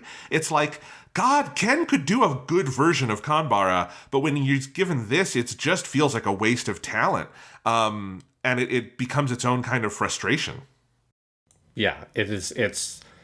It's really annoying because it's like, because there are these things about some of the characters, because KyoAni is so good at making such likable characters. Like, if there's one of the many things that are their really notable strengths, it's like character appeal. It's got to be like, they're like the best in the business at it. You know, think about all the different shows that we covered, and they're all, you know, one of the reasons why they've never really done, I think, this action-y stuff in general, like in terms of their own original projects, is partially because it's like they're so good at the quiet character moments. They're so good at building in that character appeal and breathing life into these characters through simple movements, that like, that's the thing that they have really cut their teeth on in the span of them making their original productions. And they've been mostly in the romance, comedy, drama sphere with what they've been making. And it's like a lot of that skill set is still here. Like, it's still happening in Beyond the Boundary, but it's not being supported by like the fundamental character writing. And so even though you have these incredibly beautiful, the emotive faces and the weight of the characters and how they move and the framing in the scenes, like all that stuff is as good as it is in any of these shows. But the actual story that is being told and like who these people are is not supporting what any of that work is doing. And it creates this incredible dissonance at the heart of the show. Yeah, could not agree more. I mean, while we're here, are there any other notable voices or characters you wanted to mention? I mean, there are no notable characters, but voices, I guess. Yeah. Well, we got Kawasumi Ayako. You know, we're just talking about Saber. So she's Saber from Fate Stay Night. She plays Izumi, the older sister. A character that I like purely on the basis of I think she's got a cool character design, and goddamn it, Kawasumi Ayako is cool as shit. And it's fun to see that like they are now fully at the point in her career where she is now playing like the badass ladies, because pre-Saber in Fate Stay Night she was like, you know, the like a more kind of like bishoujo kind of actress, like playing in a lot of like romantic comedies, more like her role in Kanon, which we saw, where she was like one of the friends in Kanon. And here now she's definitely is in full on badass lady mode, and she's really cool. Izumi is also a character though that is done incredibly dirty by the movie in a way that I just kind of can't forgive, because the character is so cool and she just is wasted in that film. I think she's theoretically cool. I like in the show, that character just kind of disappears near the end. I'm not sure what her overall role is. Is she a villain? Because I just don't think there's ever enough clarity on like the Nase family and their whole role in things. It feels like we're supposed to know that, but we don't. And like her relationship with her siblings goes like, it's so much of the TV show just is unresolved at the end or unexplained. And then the movie doesn't so much pick it up as they have worm brains now. So, I can only say theoretically, and that, yes, Kawasumi Ayako is great, but the character... But she's got like a 3-section staff, and that's really cool, though. It is. Like, I'm not saying that she's like a great character, but in the scope of what they're doing here with what we have to work with here, a cool girl voiced by Kawasumi Ayako with a 3-section staff that kicks ass, like, I'll take it. Yeah, I'll take that. The other like most notable character here, Not a good character, but one that you have to talk about is Fujima Miroku, who you would not know that character's name just by watching the show because they almost never call him by his name. But the villain, question mark? I mean, villain of the movie for sure. His role in the TV show is incredibly confusing. Voiced by Matsukaze Masuya, whom we've talked about before. He's Gaelio on Iron-Blooded Orphans. Although he usually plays kind of smarmy villains, which is kind of his role here. Like people would also probably really well know his role as Zoldyck in Hunter x Hunter. That's more of that kind of like powerful but smarmy villain kind of thing. That sounds like a lost Psyduck evolution. Yes. I don't know Hunter x Hunter, so that is my reaction to seeing that name. As it goes, Psyduck, Golduck, Zolduck. Yep, that's your one. Yep, he's a psychic duck type. That's very much what he is in Hunter x Hunter. But yeah, so Miroku is the guy sent from the Kaishi Society to do something involving Beyond the Boundary in order to destroy the world. Like that's, this is where we get into, like, we should probably try to at least think through some of the, like, what is the plot of this show? Because it gets very weird, because there's two different things happening. You've got your plot line between our two leads, Akihito and Mirai, and they're sort of like, doomed romance thing of, there's a lot of like suicide imagery and stuff. This is where like you can see there being like a story here they want to tell about these two young people who like fall in love, but they both feel like there's something fundamentally wrong with them. She has the cursed blood, he's a half Yomu, and they kind of both want to die, but both want to live, and they kind of don't know what to do with those emotions. And there is like, it's not an original storyline, it's, Romeo and Juliet-esque, but there's a story to be told there, and they've got some moments where if they, if the story was more focused on exploring that dynamic, there is a story that could be told between that relationship. That story does get, torpedoed when the main character is a piece of shit that you cannot possibly like because he's a weird glasses fetishist and awful. So that really hurts it a lot. It's like if Romeo had a weird fetish and he just went on about it in every single soliloquy. At least, can you imagine how much worse Romeo and Juliet would be if in the balcony scene he makes her put on glasses, and then at the end when he comes and finds her body in the tomb, he puts on glasses before taking the poison. Oh god. Oh my god.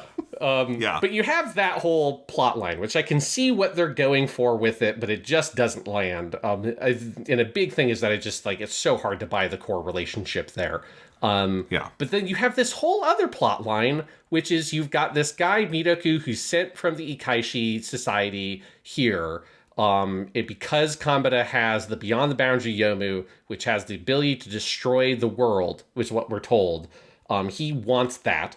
And the Nase family is trying to kill Beyond the Boundary because they don't want the world to be destroyed, presumably. And there's like a weird, shadowy, mysterious guy who lives in a weird rocky basement in the Nase Manor, who you never get any clarity on what that is. So I guess he's the head of the Nase family. And there's all this drama around how do you kill Beyond the Boundary. Episode 10 reveals that Izumi has orchestrated this whole scenario to try to get Mirai to kill Akihito and therefore Beyond the Boundary, because you need someone from the cursed blood. But Miroku gets involved in that and wants to stop that from happening because he wants Beyond the Boundary, because I guess he wants to destroy the world. And this is like a huge problem with this show, and where the plot gets very confusing is that it's really hard to sort of collapse together these two plot lines. And like, what are they doing with this Miroku character? And what relationship does he really have with our main plot, which is between our two leads and their sort of tragic romance?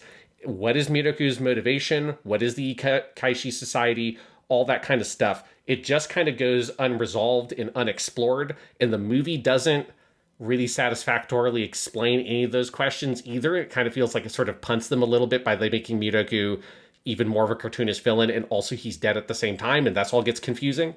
And it's really weird because it feels to me like this show at its core, as with basically everything in this genre, wants to be a much bigger story than the story of this one TV show. And it feels like it should be, your weekly Shonen Jump style thing. Like, because a lot of other series like this would be like a Bleach or World Trigger or whatever, or Jujutsu Kaisen, right? Your modern day, fantasy action thing with this secret society of mystical warriors that live in contemporary Japan.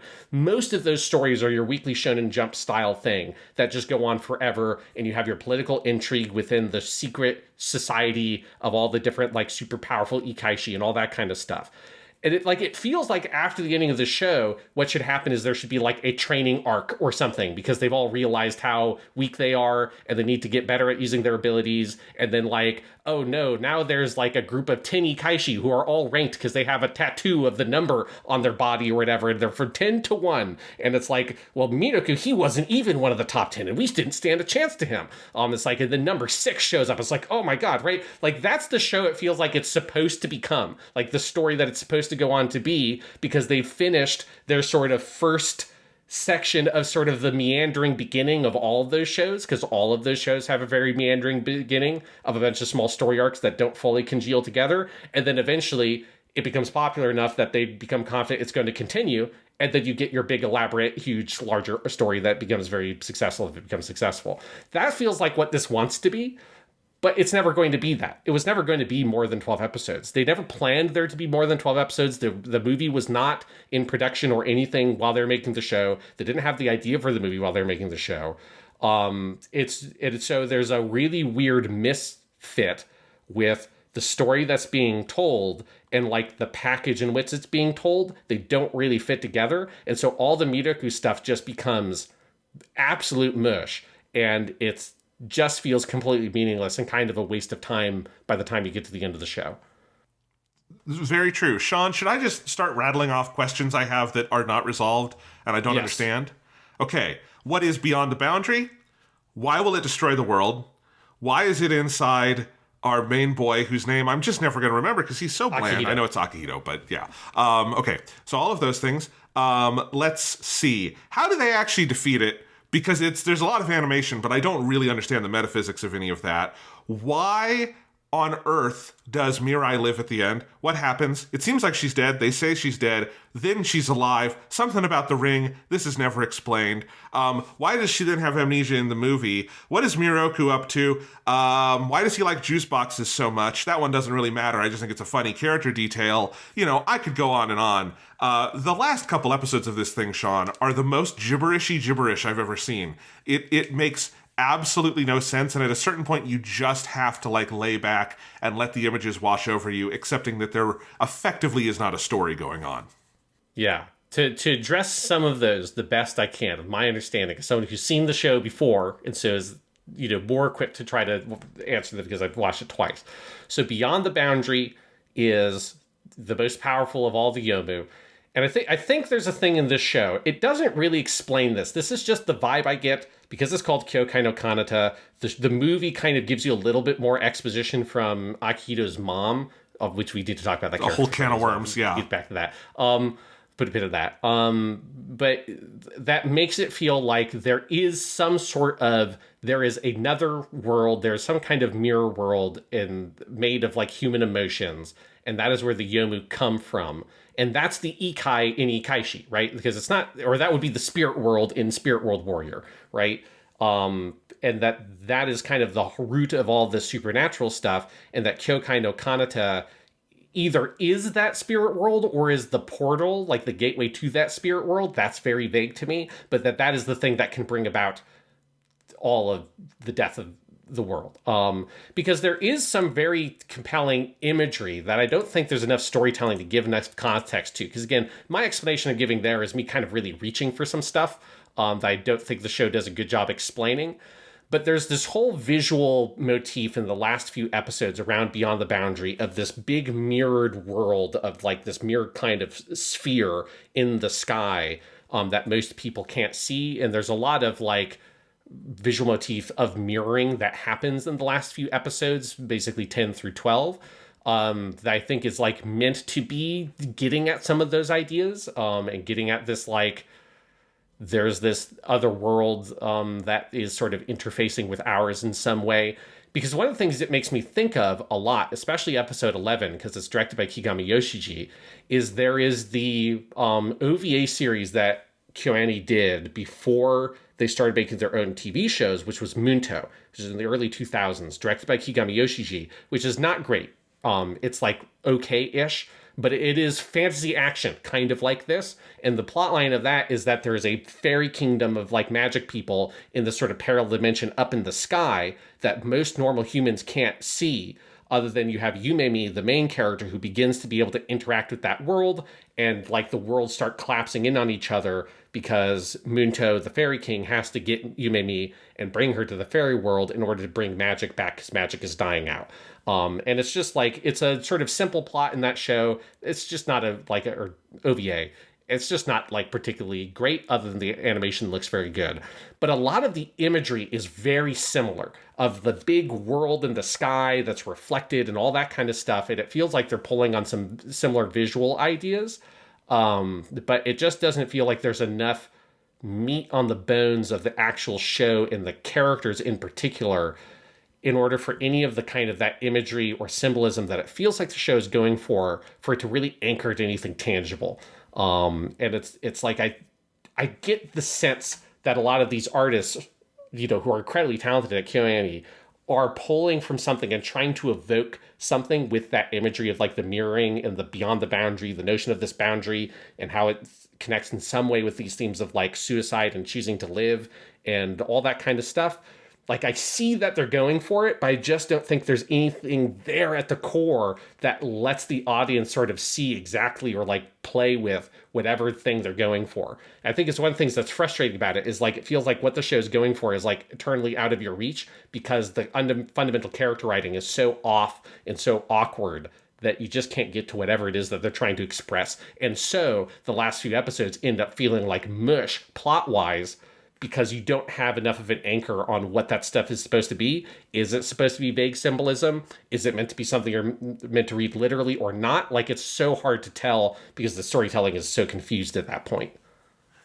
Yes, and I've definitely felt this in the climax, where the end of the way they resolve the big fight is that Beyond the Boundary becomes this like other clone body of Akihito, and he has to fist fight it, and he's yelling about all his frustrations and internal woes and all this stuff. I'm like, that's not what this show was about. This show was never about like his internal angst. And like, I know it technically exists in the sense that he has this Yomu half that has come out and hurt people before, but that is focused on extraordinarily briefly in the overall like run of the show. It's barely touched on overall. Like, mostly it is much, much, much, much, much more about Mirai and her like half of herself she hates.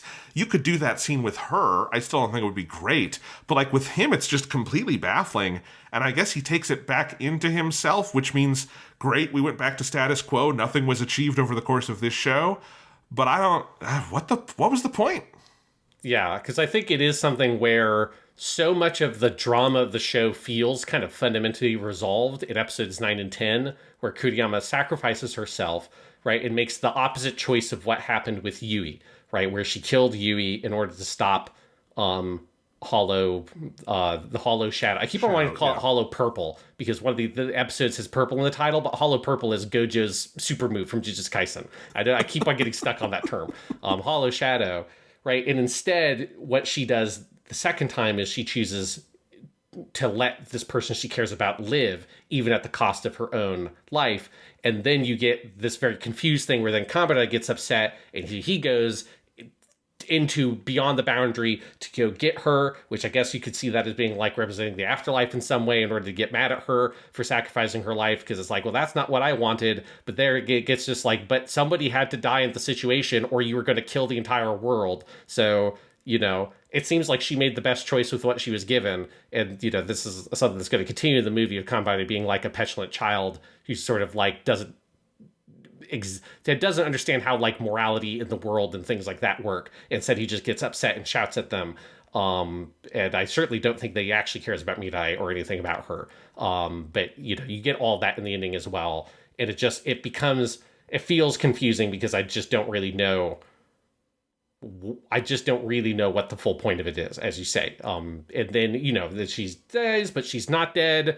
But then she is dead because she dies when she sacrifices herself. But then she's actually alive and Beyond the Boundary. But then she dies again. But then she's back but she didn't have her glasses on. So he's like, well, I mean, you're back. Oh, but I've got your glasses. Don't worry, I got your glasses. Now I'm happy you're back because you have your glasses on.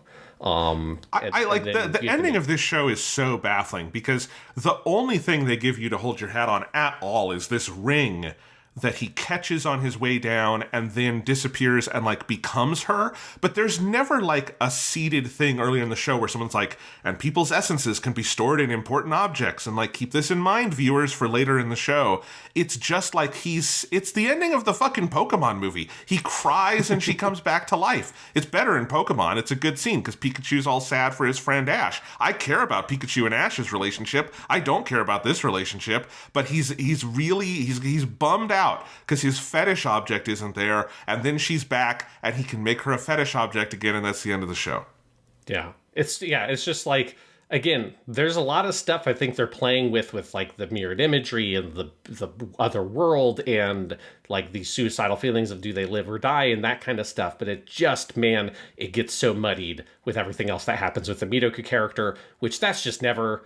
I just don't understand why he wants Beyond the Boundary or wants the world to be destroyed. You get that insane thing that this is at least is paid off in the movie of this reveal that like, oh, I've taken a Yomu into my body, but Izumi, so have you. And it's like, okay, like, I guess that's information we're supposed to care about, and it kind of goes nowhere.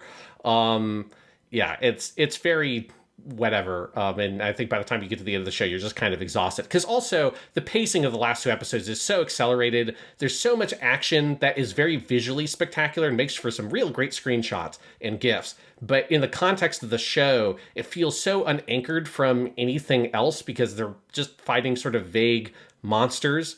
That there's no drama to the action at that point, and it's just a lot of action that doesn't have a lot of emotional oomph behind it, especially because it feels like the fundamental drama kind of ended with Mirai sacrificing her life, because it kind of felt like that's really the end of the story in so many ways.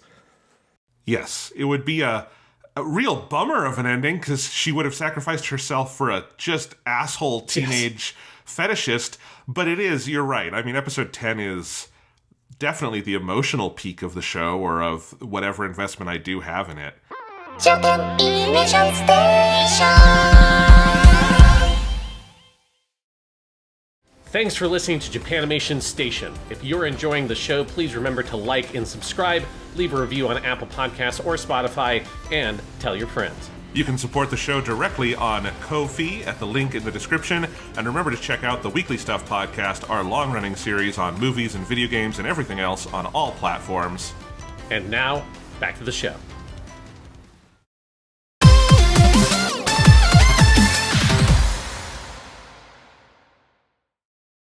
But this is where I also feel like we need to just... I don't think we're going to have as clean a break between the movie and the show as we did with Tamako Market. Mm-hmm. Like, this show does end. It's over. Like, there's nothing else to do that's like... Other than there's like all these unexplained questions, but I don't really care. And those are all plot mechanics. They're not like themes and ideas and like things to happen. There is no movie to tell. Like, Tamako Market, for one, obviously it's much less plot-driven, but at least at the end of Tamako Market, if I didn't know there was a movie and then I learned there was one, I would guess, oh, well, there is this relationship between Tamako and this boy in the neighborhood that didn't, like, get resolved. That's probably what the movie's about. That's what the movie's about. With this, it's like, well, they've declared their love for each other, and they've both died and come back. What is the movie going to be? She has amnesia now. And the funniest thing in all of Beyond the Boundary is the recap movie Past, where it just ends like the anime ends, goes to credits, and then we come back from credits and they're like, yeah, you thought the story was done because it was very clearly done, but we're going to make another movie. So now she has amnesia, and that's going to be what the movie is. And it's a bad idea for a movie, but they did finish the story. So there's kind of nothing left to do. Yeah. Well, they did and they didn't finish the story, because all the stuff with Midoku, which it's like, it feels like it doesn't need to be picked up because it feels meaningless, but it also is just inexplicable. And it feels like, well, he gets away. Nothing with that character is resolved. You don't really learn anything about him. There's this whole world of the Ikashi society, this weird old man in the rocky basement under the Nase Manor. Like, all that stuff just sort of hangs. And it just sort of like, the show just sort of says, well, we didn't do anything with any of that stuff, even though we spent a lot of time cutting to these people. but the main thing between the two main characters is resolved. So it feels incomplete because there's this bigger weird shit around the edges that's unresolved, but it also feels like you have no idea what did they actually do because the main drama between the two characters is finished. And I think that creates this weird space for the movie of where I remember distinctly feeling like the show just felt like it kind of needed something. It needed something else at the end in order to actually tie up all the loose knots. And I always thought that the movie, which I had not seen because the movie came out a couple years after the show, so it came out after I'd finished the show. I did not like the show enough to bother to go see the movie.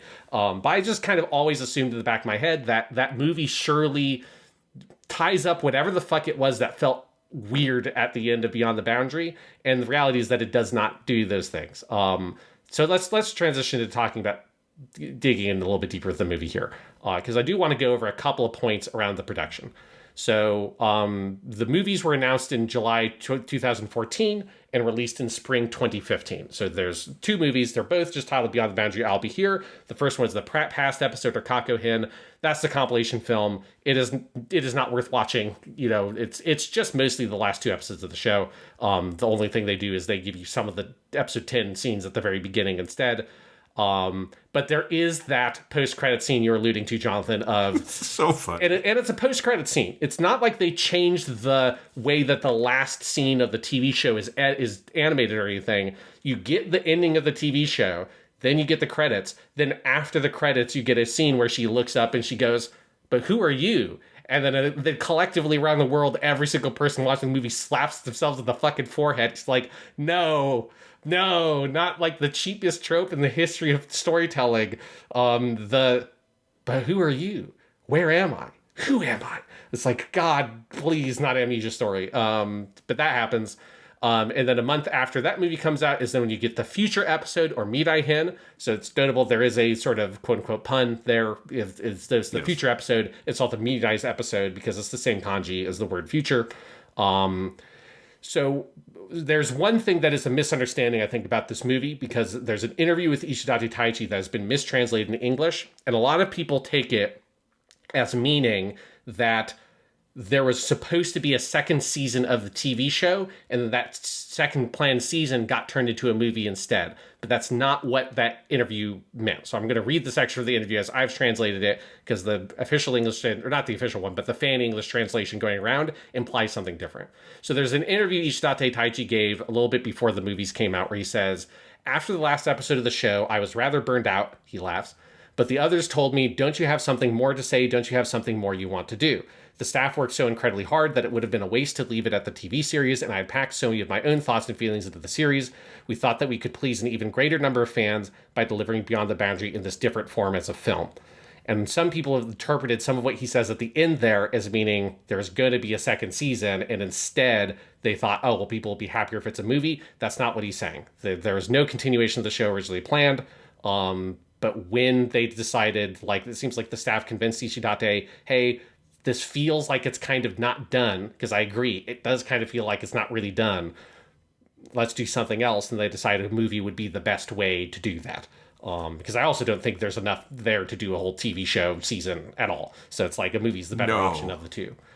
This is where I also want to talk about the movie, money the movie made. I do have to make a correction. The fucking numbers, they got me again, Jonathan. The numbers between English and Japanese, it's always off by 1 0 place, and I keep on second guessing myself. Last week, I said the Tamako Love Story made 2 billion yen. It made 200 million yen, which is a more reasonable amount of money. I should have realized that 2 billion seems too much, but it's off by 1 0. If you know how numbers in English and Japanese work, you know why that's a very easy but annoying mistake. And I fucking hate numbers. But numbers in Japan, they just work at like a different base. So once you get past a certain if you're in the thousands, you're fine. Once you get up to like your millions and stuff, it's you. If you grew up, speaking English and knowing math the way we do it, you just have to do an extra level of calculation. It's really weird. It makes it very hard. It's the hardest part of maybe adjusting your mind to Japanese. Yeah. It makes me wish that they don't call it oku, because it's hard for me to remember what oku is, because you never run into that number. Just write out all the zeros, and it would be more convenient for me. Obviously, Japanese people don't need it, but I would find it helpful. But the first compilation movie made 140 million yen.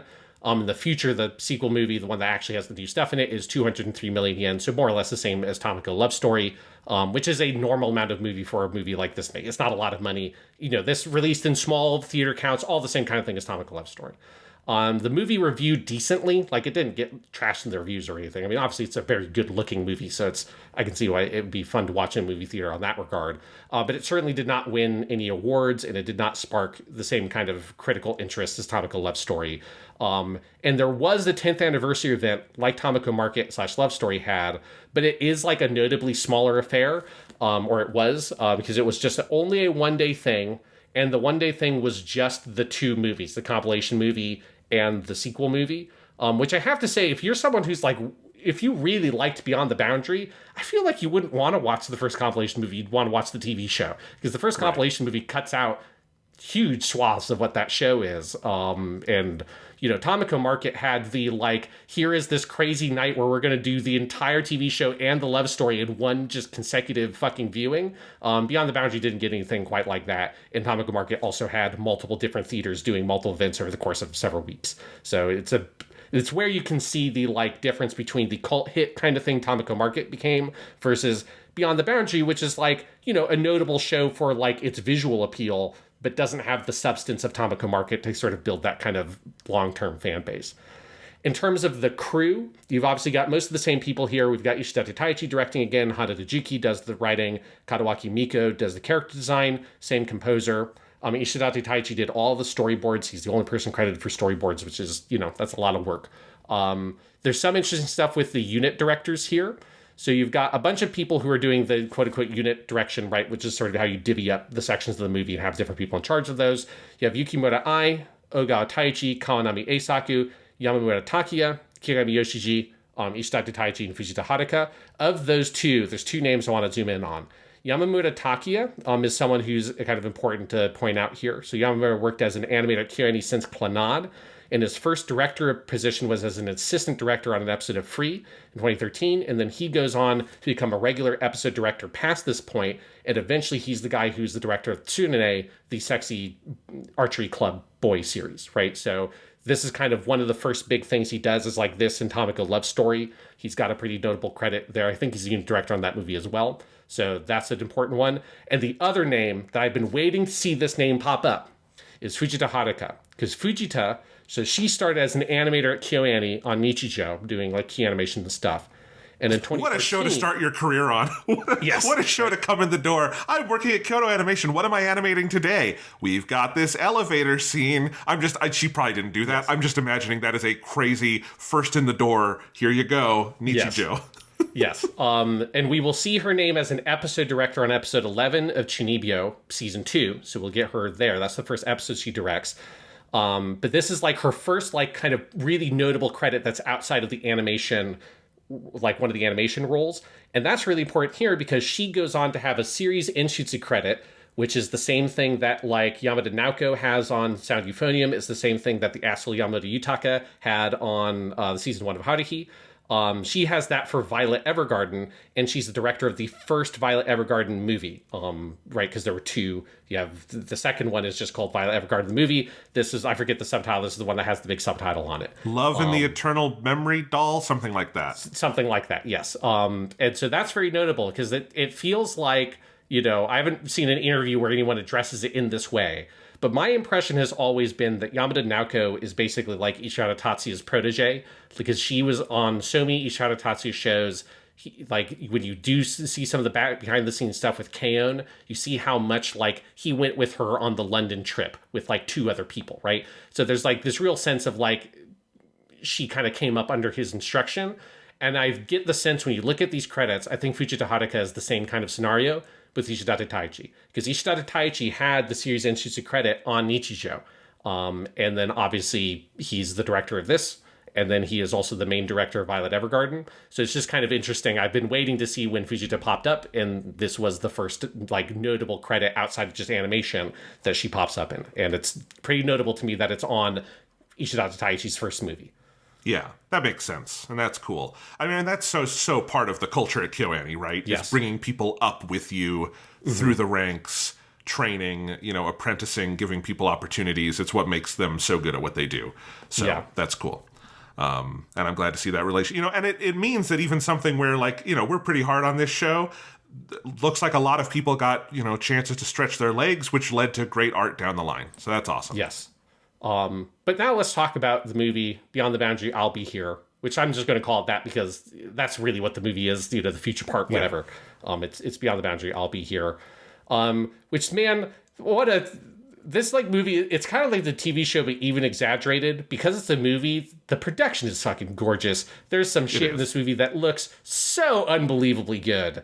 But man, oh man, the story in this movie, there's a couple of things about it that really get under my skin. Because I think it's just kind of like a dull story with the amnesia thing. But then there's some of what they treat it and what they do with Mirai and the Aikido and all this. It's just, I was very mad when I finished watching this movie. It's not a reaction. I don't get angry watching media very often. And the last thing I remember watching that got a similar reaction out of me was fucking Gundam Build Divers. Which, and there's a similar reason why. But I'm just curious, Jonathan, what's your overall gut reaction on the movie? Oh man, I probably enjoyed it slightly more than the show just because it's only 90 minutes and I think it is more tonally coherent. But here's the thing, its tonal coherence is mostly misery porn. It is just a very miserablest movie. Everyone's sad, everything's heightened. It feels like a very hollow imitation of a lot of other KyoAni stuff we've gotten where it really feels like it expects you to have a deeper and more durable relationship with these characters than I think you have. I think it expects these characters to be more elastic than they are. I don't think you can, for instance, take Hiromi from being the pervy older brother in the show to being the leader of men and battle in this one and take that seriously. He just comes across as a completely different character detached from anything we've seen before. So I think all of that kind of sucks. I think the whole amnesia plot is stupid. It leads to all these big emotional scenes where you're supposed to be emoting intensely for Akihito because he doesn't have his girlfriend anymore, and that's really sad, and she doesn't know who she is, and that's really sad. And I'm sitting there going, you're animating the hell out of this, but I could not possibly care less about this. And I think overall it's a lot of sound and fury to wind back up at the exact point the show ended on, where the plot was gibberish. A few more things got checked off in so much as Juicebox Boy is definitively dead now, I guess. And I think they saved the older Nase sister. And I guess that's nice. And but other than that, it's the same. And I'll tell you, it was right before we started recording, Sean, I was going through your storyboard galleries to grab images to use for the main episode art for this episode. And I grabbed an image from the final episode of the TV show, and I grabbed an image from the end of the movie. And in the TV show, it is the two of them on the roof together looking at each other, smiling in the sunrise. And I thought that could be a nice one. And then the one I grabbed for the movie was the two of them standing in the field of flowers looking at each other, smiling. And I put them next to each other, and I went, oh, it's just the same image. It's just the same image. The movie it's the same ending as the TV show. They are meeting in improbable fantasy circumstances, smiling at each other, having declared their love. Nothing happened. Nothing changed, other than I guess he finally admits in the post-credits scene that he likes her without her glasses too. But that's not much. I don't really care. It is a lot of sound and fury to get back to the status quo, and they've done this amnesia plot to try to make up for the fact that the central emotional arc of the series, whatever else is going on with the plot shit, was resolved, and there's nothing more to do with it. The only way you can do more with it is if you give her amnesia and make him angsty about it, and so nothing really happens. It's completely useless. Yes, and it's, the amnesia thing, it's not that you can never use amnesia and have it work. Obviously it can work sometimes. It has a particular function in the world of video games in order to give you a fish out of water character that at a certain point becomes a not out fish out of water because he gets his memory back. Have a character who's actually important to the world, but in ways that character doesn't understand because they've forgotten it, right? There's a certain utility there that I can appreciate, even if it gets tiring when too many stories in old school 90s JRPGs would do that.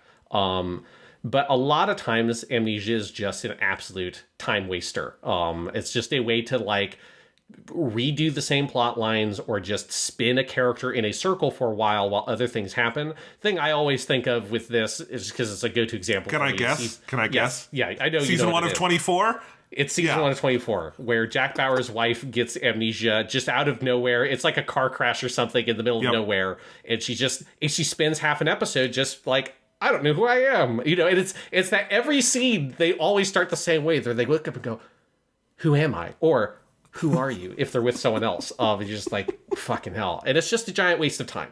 And obviously 24 and other shows like that, that have 24 episode seasons and a bunch of characters that they do B plots with and shit, and production concerns for like how long they can film with which actors and all that kind of shit. It makes sense. You need to waste some time, whatever.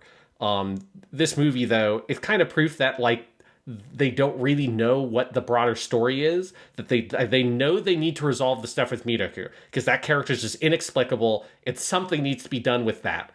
If you're going to do anything else, like that has to be resolved in some way because what the fuck is this guy? But as you say, the main tension and the main dynamic between the two main characters is resolved at the end of the show.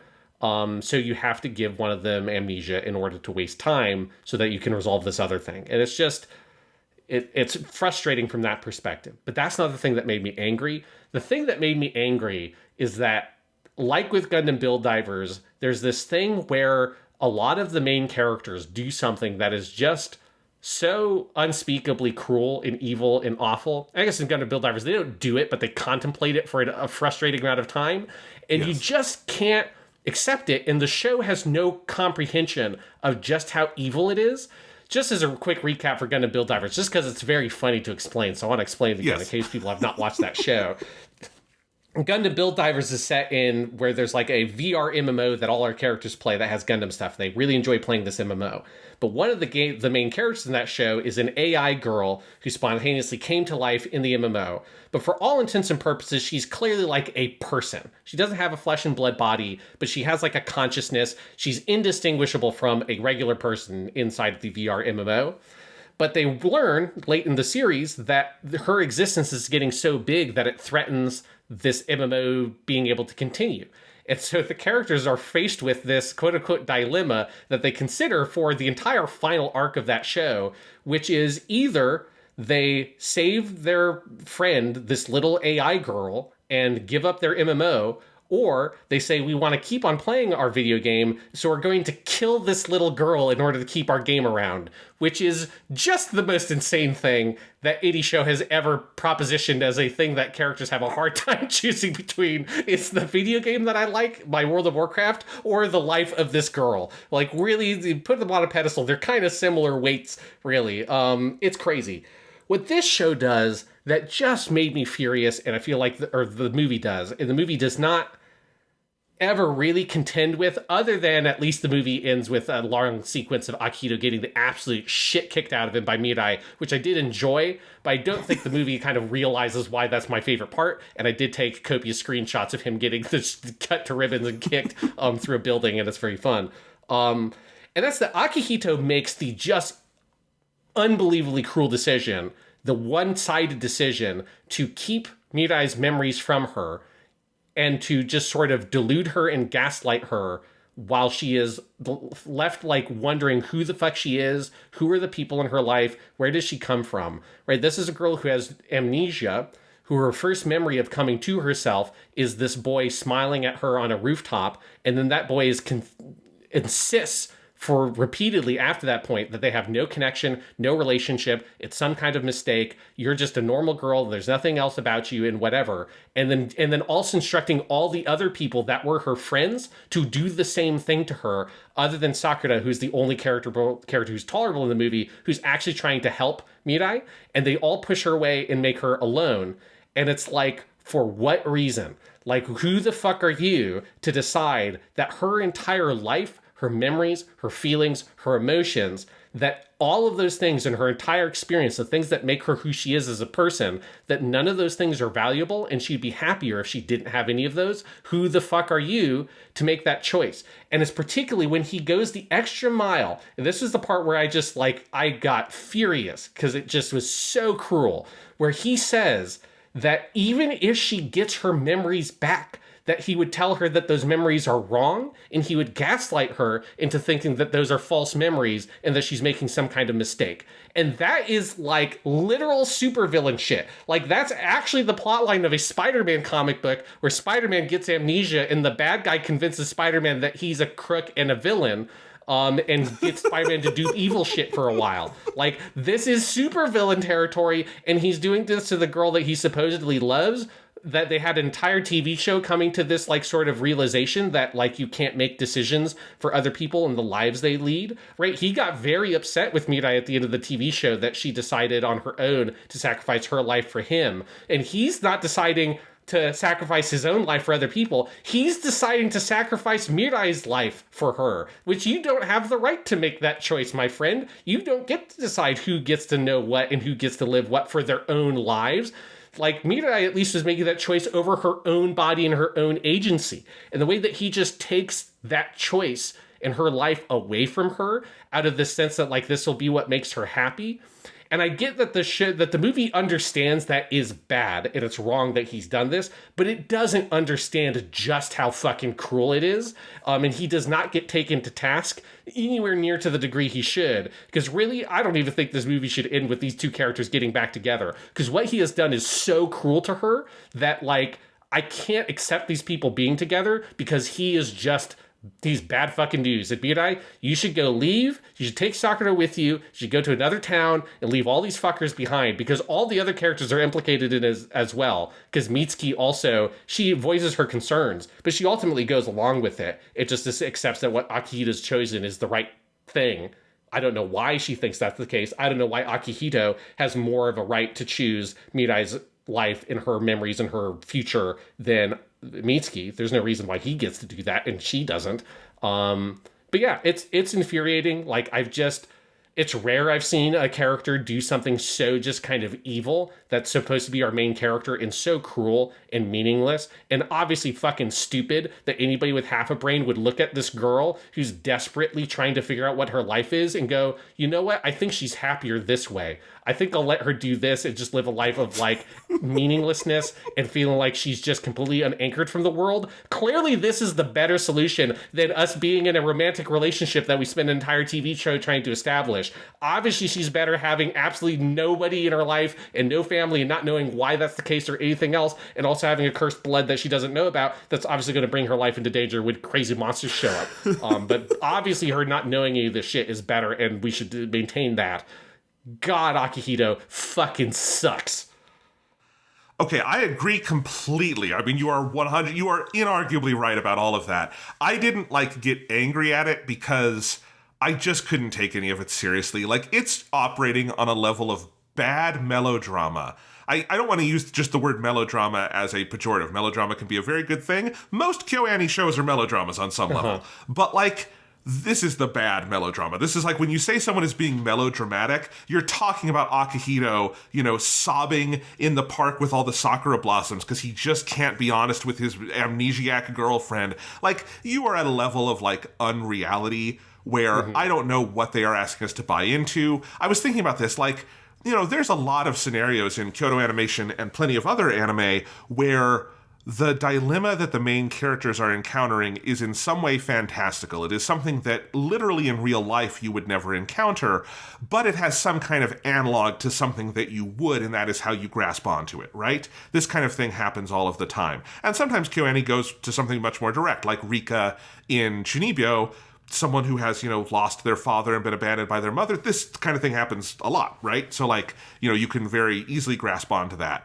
Like, no human being has encountered the scenario where their girlfriend came back from the dead as an amnesiac, and then they decided not to tell her the truth, and now they are angsty over it. Like, you're at a level of remove from anything resembling, like, actual human experience or emotion that my reaction wasn't anger, Sean. My reaction was just complete detachment. And just, like, I'm sitting here as a just lump on the couch watching the nice images unfold, waiting for it to be over. That was my reaction to it. Yeah. I think that's the healthier reaction. I think I just like Mirai more as a character than you, and I just, like, enjoy her. And so seeing this movie just, like, treat her like garbage and not feel like it knows that it's doing that, After it's like fetishized her with the glasses and all that stuff, I'm like, there's a good character here, but man, it's just like, it sucks how much she's wasted. I found it very frustrating. And then then when she turns evil and she gets the emo black hair, I'm like, yeah, okay, good. Like, yes. Like that's a premise I can get behind, is Mirai getting like pushed so far that she turns evil and like tries to fuck all these people up. But I feel like that's not really the story they're telling, because then at the end it's like, oh no, but now we have to be back together because, they then go back to some of like the suicide imagery of her standing on the cliff and stuff. But at this point, that has been so diluted with all this nonsense. As you say, like the weird amnesia subplot, or not subplot, it's just the plot of this movie. Like, that's so far removed. It's so hard to go out on that limb with the show and try to treat it with like any seriousness or real substance, or try to build it into whatever sort of like narrative schema it has of the themes it's trying to explore. It's so hard to relate those things and do any of that work, that I just am not really willing to do that and go that far out on the limb for the movie to try to even fit the amnesia shit in with what it's doing at the end of the movie with the suicide motif. I don't know. No, there's nothing there. And I think the other thing is, even though the movie is called, the Mirai chapter, and it's making the pun, this isn't her story. It's not her story even a little bit. Like, it is his story, and in the first half of the movie, it is all about his angst over what he's having to do to his girlfriend, which is horse shit. It's just abuse and gaslighting. But there's a little bit of that she is like torn up about it, but her being torn up about it is not the movie saying, let's feel for her. It's saying, this is the thing that is making Akihito, the character we actually care about, sad. And that is what is infuriating. Yeah, exactly. That there's this sense of like the movie knows that what he's doing is wrong, but at the same time, it wants you to sympathize with his like angst over this like choice he's made, and it feels like they are equating it in a broad way with the thing that Mirai does in the TV show, where she chooses to sacrifice herself to save Akihito, right? Like, there's the sense of like thinking that what he is doing here is a form of self-sacrifice for the sake of Mirai, in the same way that Mirai literally sacrificing herself to save Kamba's life is like that, right? But they're fundamentally different actions, because one is taking agency away from another person, the other isn't. Like, I get that Akihito doesn't want Mirai to be dead in the TV show scenario, and like he's sad that she's gone, but he doesn't have the right to choose for another person whether they live or die. He can't do that. Like, that's not his choice. That's not his agency, especially when she's not being suicidal. She's trying to accomplish something that can only be done by sacrificing her life, and the stakes of the plot make it very clear that that's the framework we've been given. Either she kills him, or she dies, or she does neither of those things, and the world is fucking literally destroyed. So it's like, it's not the same thing as what we're given in the movie, where it's either he tells her her memories and helps her get her memories back, at which point you get what it feels like the ending of the show originally was. Like, I don't understand why in the show he was originally so happy to see her back. If when he assumed that she had all of her memories, if he thought that her having her memories meant that she led a miserable life that wasn't worth living, and the only way she could ever be happy is if forgetting all of those things. I don't understand why he then thought that her being back was great in the first place, when with all of her memories intact, which was the implied ending of the TV show. That doesn't make any sense. But so he makes that choice for her, or sorry, he could either make the choice of like giving her memories back, and helping her in that way, or do the thing that he does in trying to push her away and keep her from ever remembering anything. But there's no third scenario but then something worse will happen if I don't make one of these two choices. There's no, the world will end. There's no other consequences. I mean, if he just chose a third option, which was to be sort of passive and either like help her get her memories back or push her away, she probably would have just gotten her memories back slowly eventually anyways.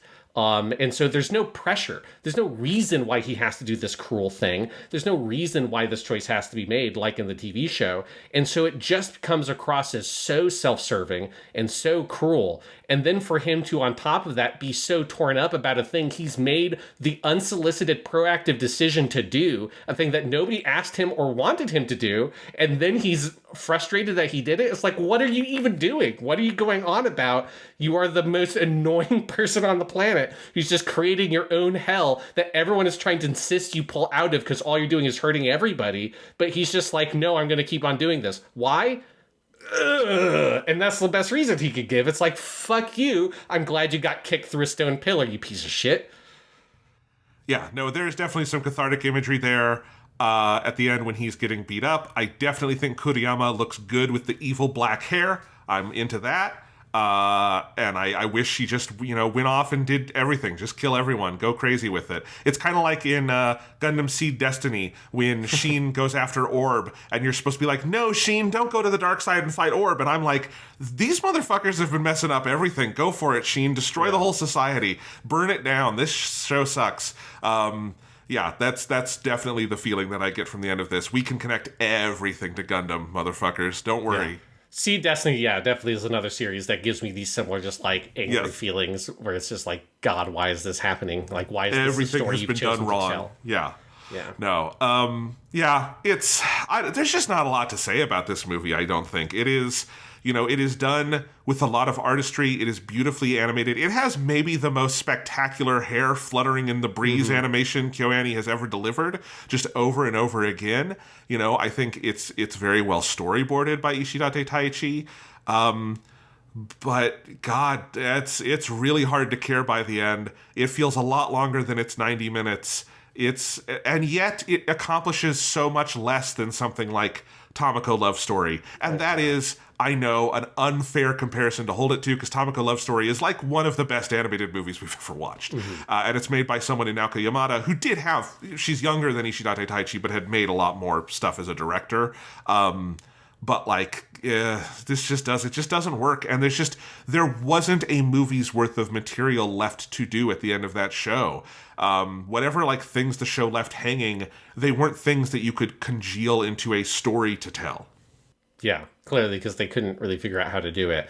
There is one part of the movie I do want to zoom in on, because it gave me a big laugh, and I don't know how intentional it was. There's a very weird section of the movie. I mean, the whole movie has this weird thing with the Mitoku character where it's all the stuff. He's got the worms in him that are like the Yomu, but he's actually dead because it's really Izumi, but it's really anybody, because everybody who's seen the worms has the brain worms. I don't really know how the brain worms work.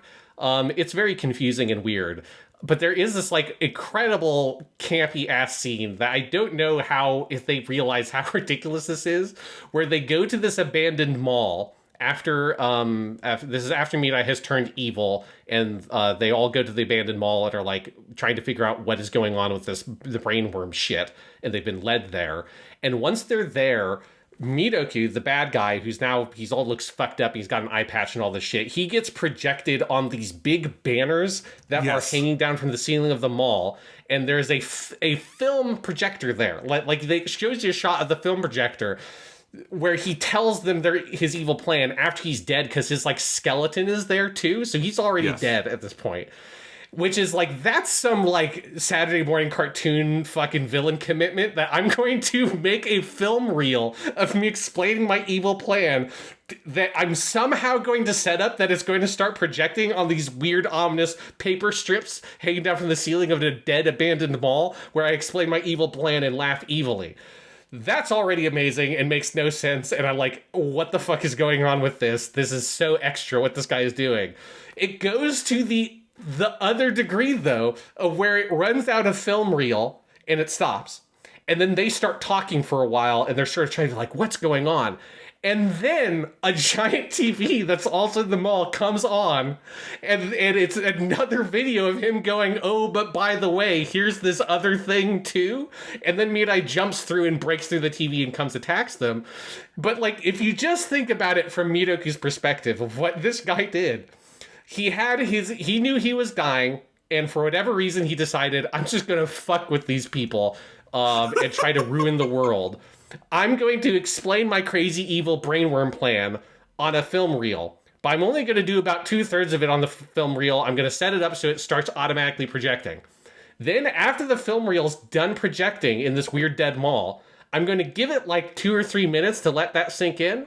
And then I've got a second video I've set up to play on a different monitor. That's like a digital video that's going to come up on this monitor of me going, oh, but by the way, I've got this too. Like that dude, that's like some, I don't know, Cobra Commander G.I. Joe level, just I'm absolutely fucking with you for no reason at all, and have just gone really far. Like, it's like Dr. Evil and fucking Austin Powers would do something like this. It's so ridiculously over the top.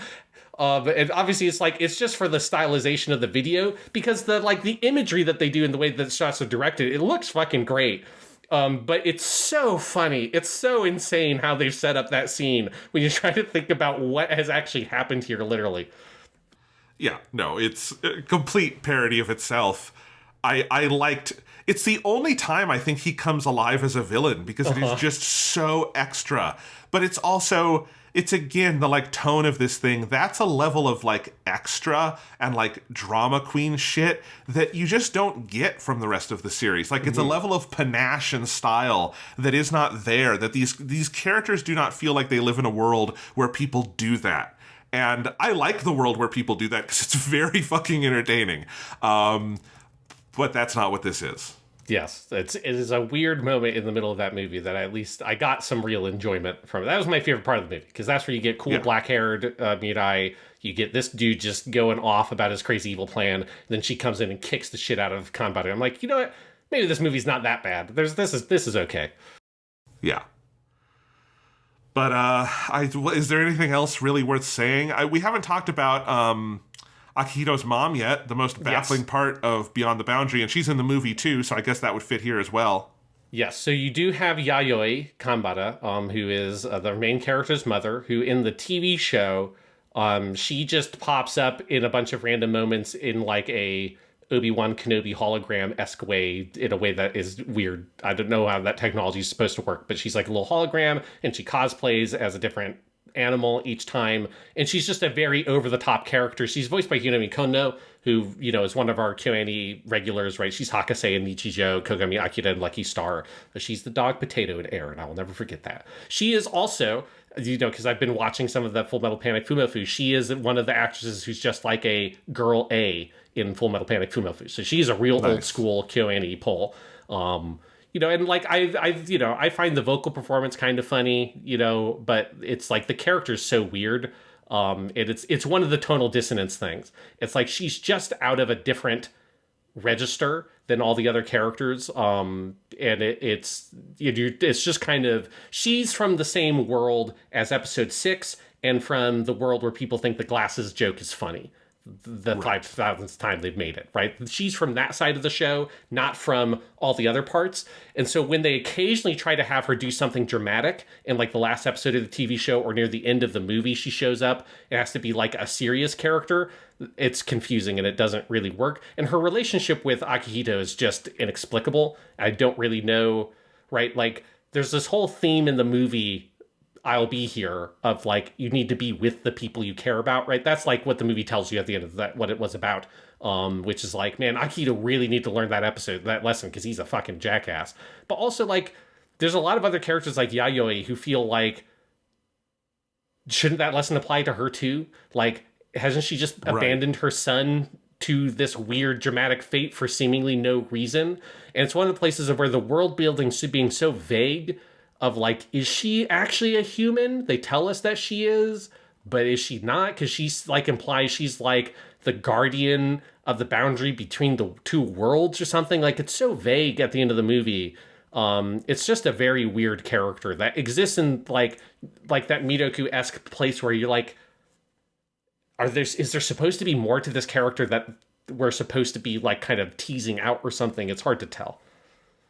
Yeah, I would agree with that. It's the character just kind of baffles me. They try to give some more depth in the movie. There's this weird linked flashback thing where Mirai is remembering her mother and Akihito's remembering his mother, and it's oh, she made him the the omurice, and that's why he's so into that food dish. But it never amounts to anything. Especially because it never explains why is she this like absent figure in his life. Yes. It's like, it feels like it's like, is she supposed to be like metaphorically dead? Like, I just don't know. Like, it's very weird. Yes. Yeah. Well, there were multiple points in the series, and like even at the beginning of the movie where they would like show his mom in flashback, and I went, "Oh right, his mom's dead," and I would go, "No, she isn't. No, she isn't. She was showing up in maid outfits. What are we supposed to take away from this with this mom?" But we're not supposed to take away anything. It's gibberish. Yes. Yeah, it's very weird. Trying to think of other loose ends here. Oh, we haven't talked about like the opening and ending themes, which are good. You know, if there's like a good thing in the show, it's that I like both these. So you have the opening theme is Kyokai no Kanata, appropriately enough. Obviously, this made for the show. That was sung by Minori Chihara, our Nagata Yuki / Mitsuki in this show. Who she will also sing the ending theme to Violet Evergarden. So there's some sort of Ishitari Taishi directed show, Chihara Minori song. I don't know, that those go together. It's composed by Kikita Daisuke. And I do think one of the slickest things the show does is in episode 10, which is one of the best episodes. Like episode 10, I think is legitimately really good on its own merits. It's one of the Takemura Yasuhiro ones. It's the one with all the flashbacks. There's a really slick thing they do where you have that opening scene of her getting the call from Izumi, and you learn that was called into the town intentionally to try to kill beyond the boundary inside Akihito, and she wasn't, unawares of all this stuff as you assumed at the beginning of the show. And so she gets that call, she goes to the train station, she goes onto the train, sits down, the train starts going through this tunnel, and then it cuts seamlessly into the opening theme, where at that point I realized the entire opening theme is set before the beginning of the show, I didn't quite realize that all the vignettes you see with all the characters are all the things they were doing in like the day or two leading up to the show. And that's smooth. Like I've never seen a show do that before, and I thought that was incredibly well done. And it helps that like the opening animation is phenomenal. It looks fantastic. The song is great. There's a very haunting quality to Chihara Minori's voice. That's also her song in Violet Evergarden has a similar kind of vibe to it. But you have like at the end of the song where you have the shot of the ocean with the moon, and it's like flipped, so it's like this reflected shot, but the reflection of the ocean part is up in the sky and the sky part is at the bottom of the image. And at that point she has this like long note of like da do that she goes off on, but her voice cracks in this very precise way. It's so good. She's such a talented singer, and it's just a fantastic opening, I think. I would agree with that. And I like the ending a lot. I like the ending even more as a song. It does the slick thing that every anime should do. It's always great. It makes any show better, where they bring in the ending theme a little bit before the animation starts, so that it's over the end of the episodes, and it creates some good emotions at the end of episodes that are not deserved by the episodes themselves, but it feels good here. And honestly, at a certain point, it becomes its own kind of comedy, where that is used also at the end when he, rushes up to find her on the roof and tell her about his fetish. And I'm like, there's a real detachment between how much I like this song and how much I like this show. But I do think it's a very good song. Yeah, and the animation is super stylish and cool. Oh yeah. It's a great song. It's Daisy by Stereo Dive Foundation, and this is actually the first song from that quote unquote group. Now that group is basically one of several group names that the artist Ron, R-O-N, like R space O space N. I don't know. I don't know if it's supposed to be pronounced differently than just Ron. I don't know. But they have done a lot of anime songs under various different group names. Stereo Dive Foundation has done a lot of them, and I found it interesting. I did not realize this is the first Stereo Dive Foundation song. It's a great song.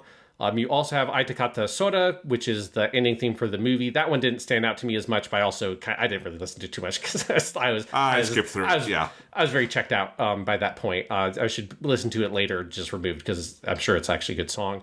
But then we also need to come back a little bit to episode 6 for a second, because you do have the weird pop song Yakusoku no Kizuna, or the Bonds of Promises, sung by our voice actors Taneda Risa, Chihara Minori, and Yamaoka Yuri. Who plays the Nekomata cat girl. That song is composed by Chuunibyo, who is a J-pop composer. And he's done a bunch of J-pop songs, especially for AKB48, which is like your big J-pop group in Japan. He's also composed a lot of songs for Chihara Minori on her different albums. So I believe this is the first song that they did together, so I assume that's where that connection was made. So that's kind of cool.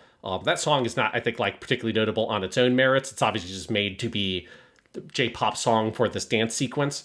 But, it is what it is. Yeah. Again, I feel like we could have done a much longer segment just talking about episode 6 and how absolutely batshit insane it is. I just don't even know how you break it down. I mean, it's a phenomenal piece of filmmaking, like I love it. It starts in medias res where they're all in the shower wiping off the stink. You have no idea what the fuck's going on. And then it cuts back to, okay, and here's how we got up to this point.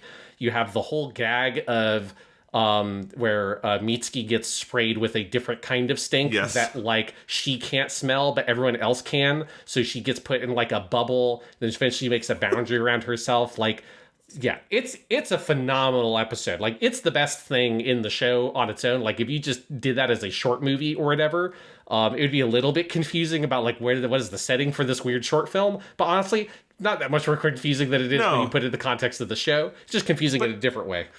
But it is a great episode of comedy, and it really does feel like there are two parallel timelines, and one is where we got the Beyond the Boundary we did, and one is where they instead made a crazy comedy anime where they fight a different silly Yomu every week and like never really win the day, and they're like completely hapless.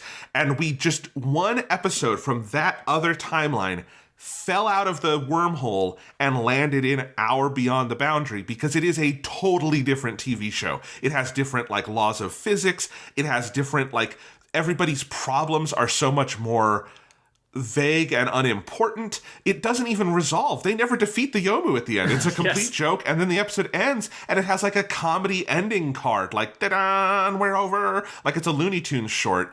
And it's so silly, but I like the comic timing on it is great. Like, you keep getting the like waves of stink juice coming off of the roof, and they're like riding off the waves like, ah, and again, it's very Looney Tunes, but it made me laugh. But at the same time, you just can't do that. You just can't do that in this kind of show, because it just breaks the reality so hard. Like, I'll be honest, even if the following episodes had been better, I don't think there's any going back from that. It is such a massive break. Like, in a longer show, in a 50-episode show, or a show that airs 50 weeks a year, you can do this kind of thing because you have so many episodes. But this is 1/12 of the show. It just doesn't work. It's so bizarre. Yeah, it's absolutely insane. I will say, like, one thing that's interesting. I'm very interested to, this is not next week's show, but the week after that, we're doing Myriad Colors Phantom World, because there were multiple episodes that I now think are episodes of that show, because my memory of Beyond the Boundary and that show from when I originally watched it are very vague. And like, I remembered there being more one-off Yomu, like we're fighting the weird monster thing episodes Beyond the Boundary, that now I think those are actually episodes of Myriad Colors Phantom World, because I vaguely remember that show is much more episodic. I also remember that show being very weird, but in different ways. So we might get more of that kind of stuff in Myriad Colors Phantom World. Good. Yeah, because it is, yeah, because I do wish we had this sort of more episodic, something that's like beyond the KyoAni season 2 of Beyond the Boundary, where it's like, it's got a loose overall plot line, but it's mostly, here's just another adventure with the gang, instead of like, what tea are we going to have? It's what, weird stink monster or whatever it is we're going to fight this week. That would be better than the show we ended up with, for sure. But yeah, the episode 6, it absolutely is out of place. It's insane. It has no business in the show. I'm so happy it's in the show. It's so special to me. It's the thing I've remembered about Beyond the Boundary for the longest time, is this insane stink episode with the dance sequence at the end. I think it's the thing that everybody remembers about Beyond the Boundary. It's a show that I think has largely left the sort of anime popular consciousness, even though it was fairly popular at the time. Like, not in a way where people thought it was great. Everyone recognized it had these problems when the show aired. But it stands out so much because it looks so fucking good. It just has to be stressed. This show is absolutely visually gorgeous, and it stands out amongst the pack on those merits alone. That if you look at it on a website like analyst.co or myanimelist.com, you're kind of like Letterboxd, but for anime kind of websites, there are a lot of people that have watched this show. It's not super highly rated, but it's just a show that a lot of people watched at the time. But everyone's forgotten about almost everything. Nobody's forgotten episode 6, because that's the thing that will live with you for the rest of your life. I mean, if I ever watch any of this show again, it will be that, and it probably will not be anything else from the show. Yes, if you haven't watched the music video, you should watch the music video, because it's good. I will do that. Animation. That sounds good. All right, Sean, I think we're done with this show. I'm glad to be done with this show, and I'm glad to get back to something I really loved for next week. Do you want to tell the kids what we're doing next time on Japanimation Station's Kyoto Vacation? Yes, next time we are revisiting the show, the series that somehow is a parody of Beyond the Boundary before Beyond the Boundary came out, which is Love, Chuunibyo, and Other Delusions. Another of the chinks in Beyond the Boundary's armor is that they already made the perfect parody of the show before they made the show, which is kind of crazy. But we are revisiting the world of Rika and friends in Love, Chuunibyo, and Other Delusions, where we are watching first the recap movie, which is the Rika movie that I am very interested to see, like how much new material is in there compared to, seeing that compilation film for Beyond the Boundary. That was very thin. I think this is going to have more, but I'm not sure because I have not seen it before. But we are going to check that out and talk about that, as well as season 2 for Love, Chuunibyo, and Other Delusions, also known as Love, Chuunibyo, and Other Delusions Ren. And that's a 12-episode show, and we'll be watching that next week. Which I'm very excited to revisit that show and very excited to check out this movie next time on Japanimation Station's Kyoto Vacation.